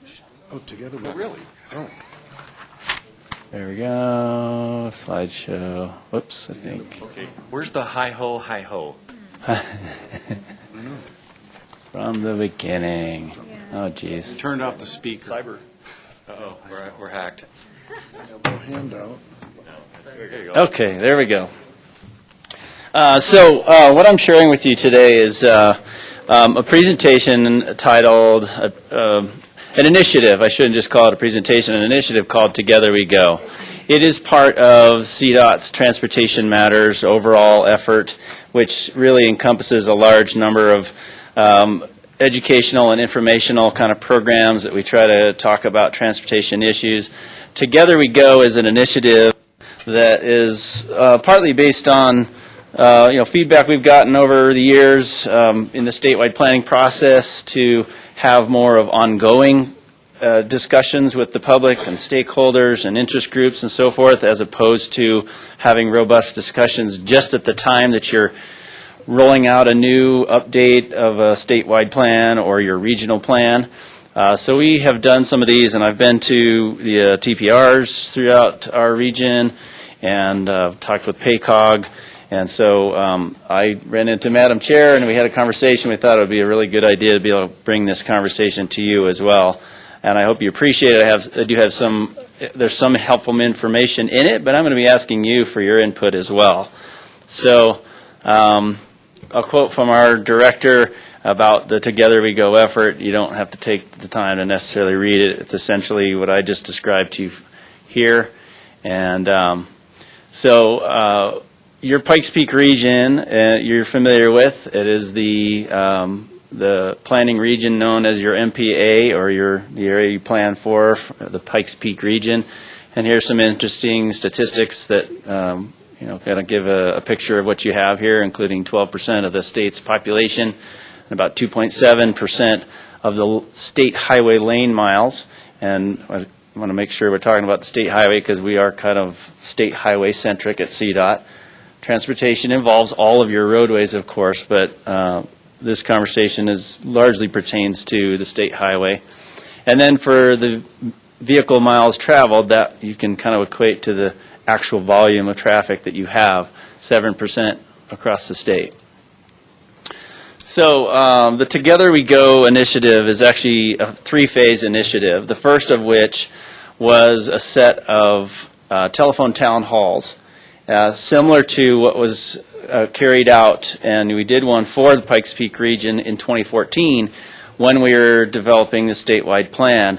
Those telephone town halls entail having a panel of transportation experts supporting your transportation commissioner from the area and the RTD region director. So that telephone town hall involves phone calls to tens of thousands of residents in the area, and brings them on. If any of you have ever received them, you get a phone call and it says if you want to participate, press a number and you join the call, and you have opportunities to actually submit questions, and you hear discussion on certain issues and that sort of thing. So we did one in 2014 here. We did another one subsequently in June this year. FYI, we did not do it just for the Pikes Peak region, but it was for Pikes Peak's region plus what is known as the Central Front Range Transportation Planning Region. So that includes all of El Paso, Teller, Custer, and I'm going to draw a blank on the last county, Fremont County. Thank you. So a little bit more than just Pikes Peak, but you can kind of glean what you want, glean what you know from your own region here, and it applies to you as well. So in those, in the feedback we got from both this region and from the rest of Central Front Range is that safety remains a top priority. And safety is always a top priority in just about everything CDOT does. Your region also indicated a strong support for maintaining the existing system as a priority in determining how to invest our limited dollars. In other words, don't allow what we have already to degrade to poor quality in turn for maybe new infrastructure. And then also we've heard a lot about the desire to improve bus and rail options to support the economy. So as you've heard, our regional transportation plans and MPO plans are integrated into the statewide plan. So here's some of the ways those types of priorities are integrated, including in our statewide plan. We have safety as a high goal, and there's a number of emphasis areas. Mark would probably be able to speak to it more specifically, but there's such things as young drivers, distracted driving. What are some others, Mark, if you can recall some of the safety emphasis areas? Congested areas. The paths are typically around our congested areas where we're at signalized intersections where we improve potentially signalization or sight distance with signals and roadways. Motorcycle safety, another area I can recall in the safety emphasis areas. So obviously in reducing crashes is central to safety reduction, or safety improvement rather. The other focuses in the statewide plan are preserving and maintaining their system, maintaining pavement and other assets, preventative maintenance. CDOT has learned over time that quite often it's better to do smaller, more frequent improvements or repairs to roadways as opposed to allowing the life of a roadway to bleed all the way down to where it needs to be replaced. They can actually extend the life of our roadways over time with fewer dollars. And then with mobility, CDOT has begun its first bus system called Bustang, and we'll talk a little bit more about that. And there's also the statewide rural regional bus network plan that you may or may not, I don't know if this group has heard presentation on that, but that's also an initiative to expand some of the smaller routes beyond the Bustang routes, which is I-25 and I-70, to improve some of the connectivity throughout the whole state. So Pikes Peak area implementation, some of the strategies and benefits in your plan. I'm going to skip this because I think you're familiar with what your plan says, and for the sake of time. So here's what we heard in this telephone town hall. And in some very good statistics, people have been really happy with what the telephone town halls bring to the public process because of the number of people it involves that don't normally get involved with the transportation planning. We had a total of over 3,800 total attendees and at a peak time of 583. So that's at any point in this 50-so minute town hall. You have a lot of people that have an opportunity to participate. The average call time was 13 minutes, which the consultants that runs these town halls tell us that the average for town halls is 5 minutes. So for some reason, Coloradans are pretty interested when they get a chance to hear about transportation. And We had some regions that had average call time of 17 minutes in one of them and another one for 21, which is really impressive if you ask me. We had the opportunity to field some questions and take questions from participants. There were 81 questions submitted and 24 fielded. So what that means is we might have 81 questions come in, but some of them may be repetitive, or maybe they came in later. We talk about topics, or for 10 minutes, and another topic, and then we get a question that was really to the first topic, so it's not worthwhile to go back to it. We also get belligerent participants, so you can't exactly take them and put their voice on the phone and let them suddenly, put things in chaos. So you have to do a little bit of troubleshooting there. But we had polling questions as well. So what that means is we can ask participants at any time. We say, here's a question to you. Press 1 for this, press 2 for this, press 3 for this, and we get some information. We ask questions about transportation technology, people's thoughts and feelings about that. We ask questions about construction impacts. The question there was, would you rather have shorter or more serious impacts for a shorter period of time for a construction project, or less impact for a longer period of time? And that was, I think we have some of the numbers on what we saw. The other was for just general questions about the prioritization of limited funding. So this is where I was going to, good to have Mark behind me here in case there's any questions, but I thought we would just go through some of the key projects that are currently underway in this region and some that are coming up. This may not be 100% accurate. Some of these that say they're underway may actually be finished right now, but you can see from the list here, you're familiar with most of them. You might see some new ones. I-25 widening, you've got the Cimarron interchange. Nobody can miss that one, obviously. Your Old Ranch Road and Powers improvement and the Fillmore interchange. Is that one completed, by the way, Mark? All of those projects are done. The only exception is Cimarron. Cimarron, okay. Well, I take that back. We've got flood recovery projects. Flood recovery, yeah, okay. But I-25 Woodman to Monument was done 2 years ago. Yeah. So this is just indicator that I was supposed to be here 3 months ago with this list. 2 years. Or 2 years. Right, exactly. So here's some of the others coming up. We've got other widening projects along Powers and your Rainbow Falls Bridge. The guardrail project is just going to bid. So Just going to bid. Going to construction. Okay. So. You got a northbound I-25 on-ramp at South Academy, and an overlay project in Manitou Springs, late summer, fall. So I'm breezing through this because I don't think this is really worth your time. I think you get updates on this and can get further updates as you like. So what's changing in transportation for the Pikes Peak region? One of the things that you've probably heard CDOT doing is, our executive director has said we want to become the #1 DOT in the nation. And there's a number of facets and ways that we're looking to do that. One of them is embracing technology, which means in the RoadX program at CDOT, it's an initiative to partner with business, both public and private, to embrace and find the opportunities in technological advances. I have a very short video I want to show you because I think it helps sort of demonstrate what some of those examples are. I'm hoping it's going to work, and we're going to see how it goes. That's not what it was supposed to do. Well, let me go back. So this is an embedded video, and it's probably not going to work. So let's just do it this way.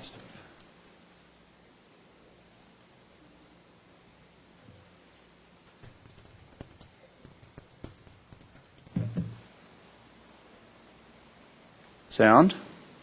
Anything I need to do here?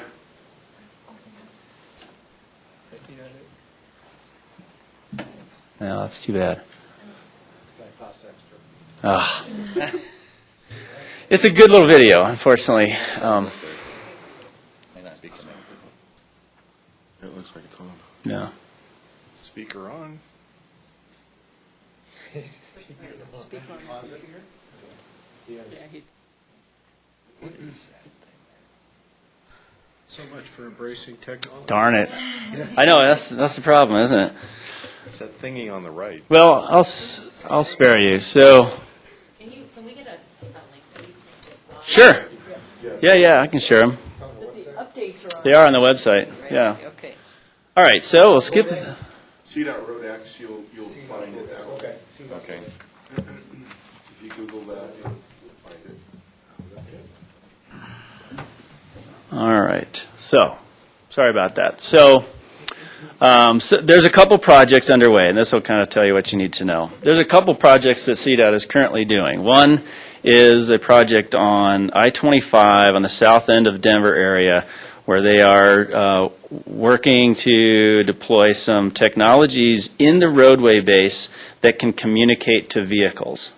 And it can actually take real-time counts and traffic volume statistics, which then can fuel the information for things like on-ramp metering, real-time on-ramp metering, as opposed to what I understand now is when you get the light that gives one vehicle go at a time, those are set on patterns as opposed to what's really going on the roadway. And the effectiveness of them is very dependent on having the rate of vehicles being released, dependent, what kind of traffic they're pulling into makes a difference on how effective that is.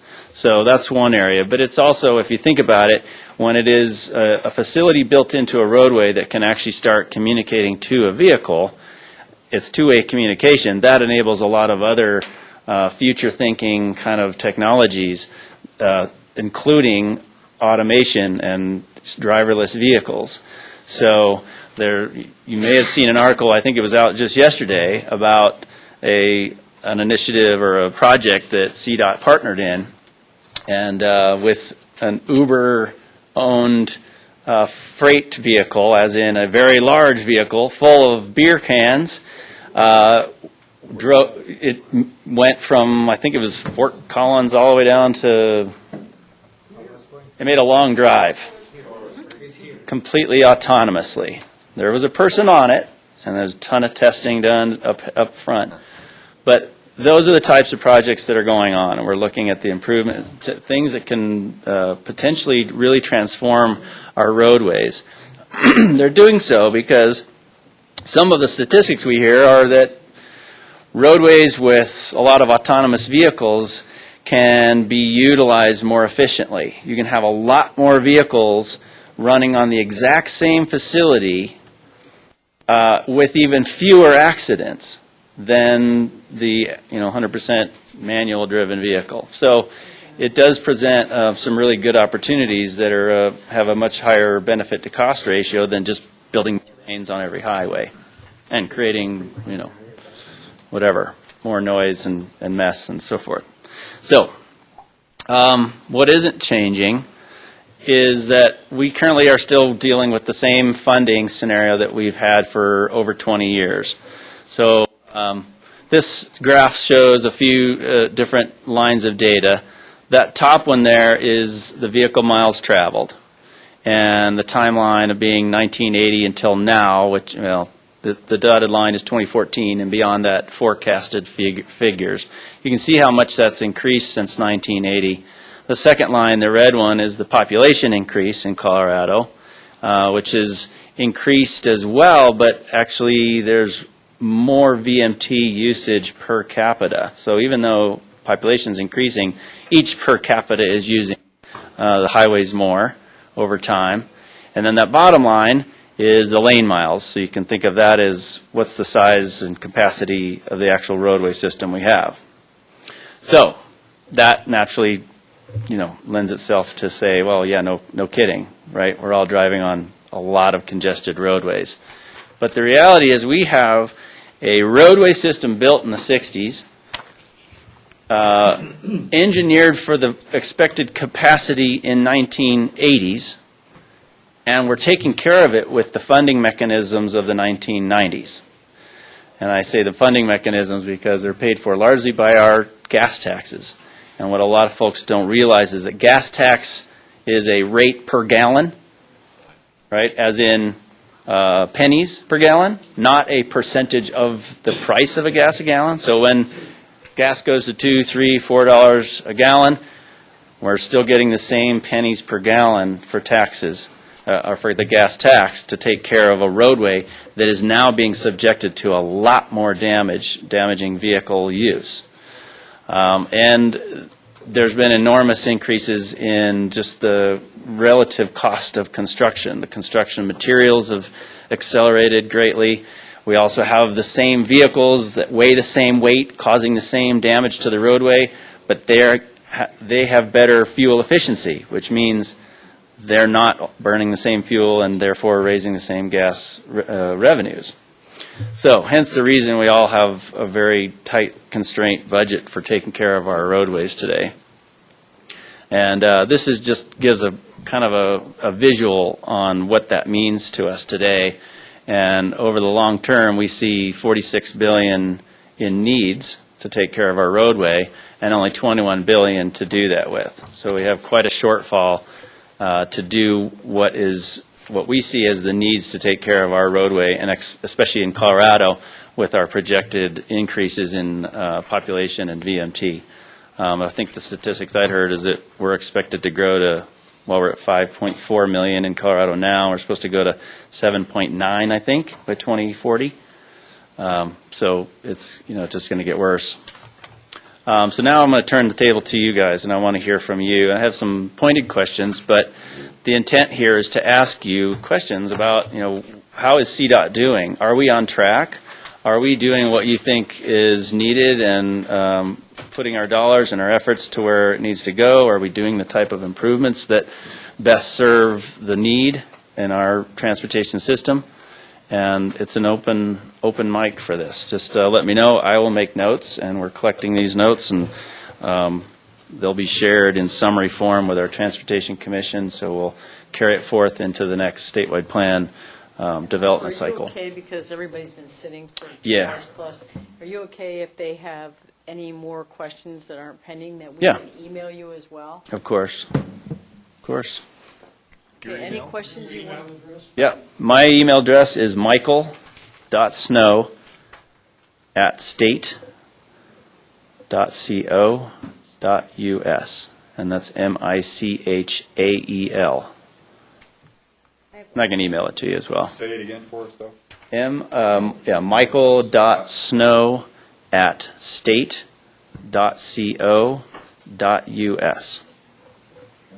Yep. I have a question. Yeah. I work with our Business Alliance, which is our EDO and chamber organization merged. Yeah. I work on the government affairs and policy side. And so we've been working with Northern Colorado and others on the I-25 coalition and other projects, and Yeah. getting more involved in that this year.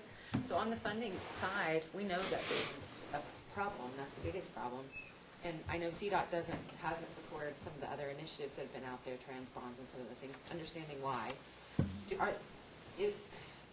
As part of this discussion, when you're doing telephone town halls, not that you're polling, but are you getting a sense or trying to help, figure out what would be a palatable funding solution, or working with partners to do that? Because, we're hearing about the contractors doing sales tax increases, which we're not. If I recall, when we did the town halls in 2014, I think we did have a polling question that was about people's support for increasing revenues in some fashion. That it's so non-scientific that it didn't carry a lot of weight. It was interesting. It maybe sparks good interest in the conversation on the phone, but we don't really use that. But there were and have been, if you're in that alliance, there have been scientifically conducted polls, several, and some really telling information came from that. To me, the most telling is the lack of an understanding for the scale of revenues raised by any individual user. For instance, one of the questions was, would you be willing to increase by $30 a month the revenues that you put forth or contribute to the roadway system if it meant you could alleviate congestion or something like that? I'd be like, oh my gosh, oh yeah, of course. I mean, that's like, a third of a phone bill for the month, right? Yeah, of course. Would you be willing to do $60 more? And the level of support there and the dollars that equates to, they say yes to that, but then they say no to any gas tax increase, not realizing that what does that gas tax equate to for me? It's a combined 18 cents of federal and 22 for state. What does that mean for the average user? And it's really, really small. I mean, it's less than $20 a month that we each contribute on average. So we could double it for the state portion, and yet it would be nowhere near what people said, yeah, I'd be willing to support $30 a month. So it's a lack of understanding for just what it comes to for each individual user when you're filling a tank. How much of that is going to revenues? The burden on some of your tourists too, instead of us paying it all, when they're paying a gas tax in our state. Yeah, yeah. So. Any other questions for Michael right now? I'd like to go ahead and move on if y'all don't mind. And then we will email you Sure. and look forward to some responses. Sure. Think about things like safety, technology, which you talked about, just some topics that you might think of and that you want to provide any feedback and input on. Priorities, even process, how our relationship with you as the public, any of those topics, please feel free to share with me your thoughts. Yeah? Please do. Thanks. Yeah. Thank you for coming. Okay, you bet. Okay, I talked with Bethany, and the rest of the topics were, I think, because Roger is gone after next month. So it's painful that he will not be in the photo if we take it now. So what I talked about is the possibility of doing the photo of the team and of the committee at the first part of the next meeting in November. Okay. So you can wear the same nice outfit or change it up. Well, I'll look like How about individual photos and a collage kind of thing? Sounds great. That sounds As well as I think it was the team to try and get everybody together, but we'll go from there. That is the Wednesday. Yeah. Pardon me? After Thanksgiving? Oh, okay. That's, No, because that's my concern is the next meeting is November. When are we going? Yeah, it's a different week, I checked. Different week? Yeah, Okay. we have the next week, as our meeting is always the last Wednesday of the month, and if it's the 4th, then it bumps to the 5th. So Okay. we're covered for not screwing up Thanksgiving. November 3rd. So the other thing I did want to let y'all know, and that way Brian can come, but to Fran's point, because it got mentioned a couple of times, the information on Mountain Metro. So Bethany, bless her heart, included the slides that I got Brian to send me today. So you see all those sites are narrowed down to 3. And I went and saw their presentation and met with Brian and one of his project team people as they gave a display, very, very well organized about how they chose the sites. So look those over, and we'll have Brian come next time. And Can we get to see those slides? Because can't read this. Hey, could you forward those, please? Just forward that email from Brian if that's easier, okay? Because they're PowerPoint slides, and That'd we be had great. them. That's why. Yeah, they're big. They were big. That's what happens when your eyes get old, Jim. But there was a tremendous amount of research being done on 3 sites now. So that way, you have the information and questions you have for Brian, you can get him next time. Okay? I'm sorry, I never like going past the time when people's expectations are, but I knew the weight of the stuff that we had in this meeting was going to be a little too heavy. So, and also we had guests come from Denver, because it got deferred from last month, and I really feel badly when they're here way late. Yep, Ellen? Agenda item 13, are we revisiting that in November? Jessica was going to raise that right now. Oh, thank you. That's the one thing we are going to cover. I just wanted the agenda items that could be moved, we move. Go ahead. Real quick, I just want to let you all know, we have a couple of vacancies coming up. Some folks are finishing their second terms, some folks are wrapping up their first terms. Currently, Al Creeley is finishing up his second term as a citizen at large. Tamara is finishing up her first term as a City of Colorado Springs rep in November. City of Fountain, Greg and Sharon are both finishing their term at the end of November. And Roger is finishing, and Dick are both finishing their terms at the end of November. And then we have 3 vacancies for Green Mountain Falls, Colorado Springs, and Palmer Lake. If you are interested in being reappointed, please contact your agency or group and say, hey, I want to be again, so that they can send that to the board and we can get that through at the beginning of the December meeting. If you're finishing up your first term. Yeah. If you're finishing up your second term, our bylaws now state that you got to take a year break. So we'll miss you terribly. Which means if somebody replaces you, it's a 4-year break. Unless you can get on with somebody else, or like an at-large position. Helen's going to work it out. So we'll be helping. If you're interested, let your government agency know that the people that brought you in. If you're an at-large, then you need to let Jessica know. Okay, because when I talked to Rachel about it in August, she said you guys handled it. You already expressed that she already was moving it forward. So do I do anything? No. This is what I'm confused. Okay, if I need to do something, I'm more than happy to, but I don't want. No, I'll double check and make I'll sure. follow up with you Okay. because we already. If there's a better candidate, I'm okay with stepping aside too. So. Okay, any other questions? Yep. Are we at the point where I can propose that a future agenda item? Sure. I'd be very interested in getting a report on how the Fillmore interchange is working out with the new design. I like I've had the opportunity to be there a couple times during rush hour, and it doesn't seem better, but, that's, but that's an impression I love as it. opposed to I some think data. it's wonderful. So, I'd be interested, Stephanie, since I did you am get that? positive that there was a lot of studies prior to, I'm sure they're doing a follow-up, I'd be interested in seeing how it's working, because my experience probably isn't as good as maybe it's working.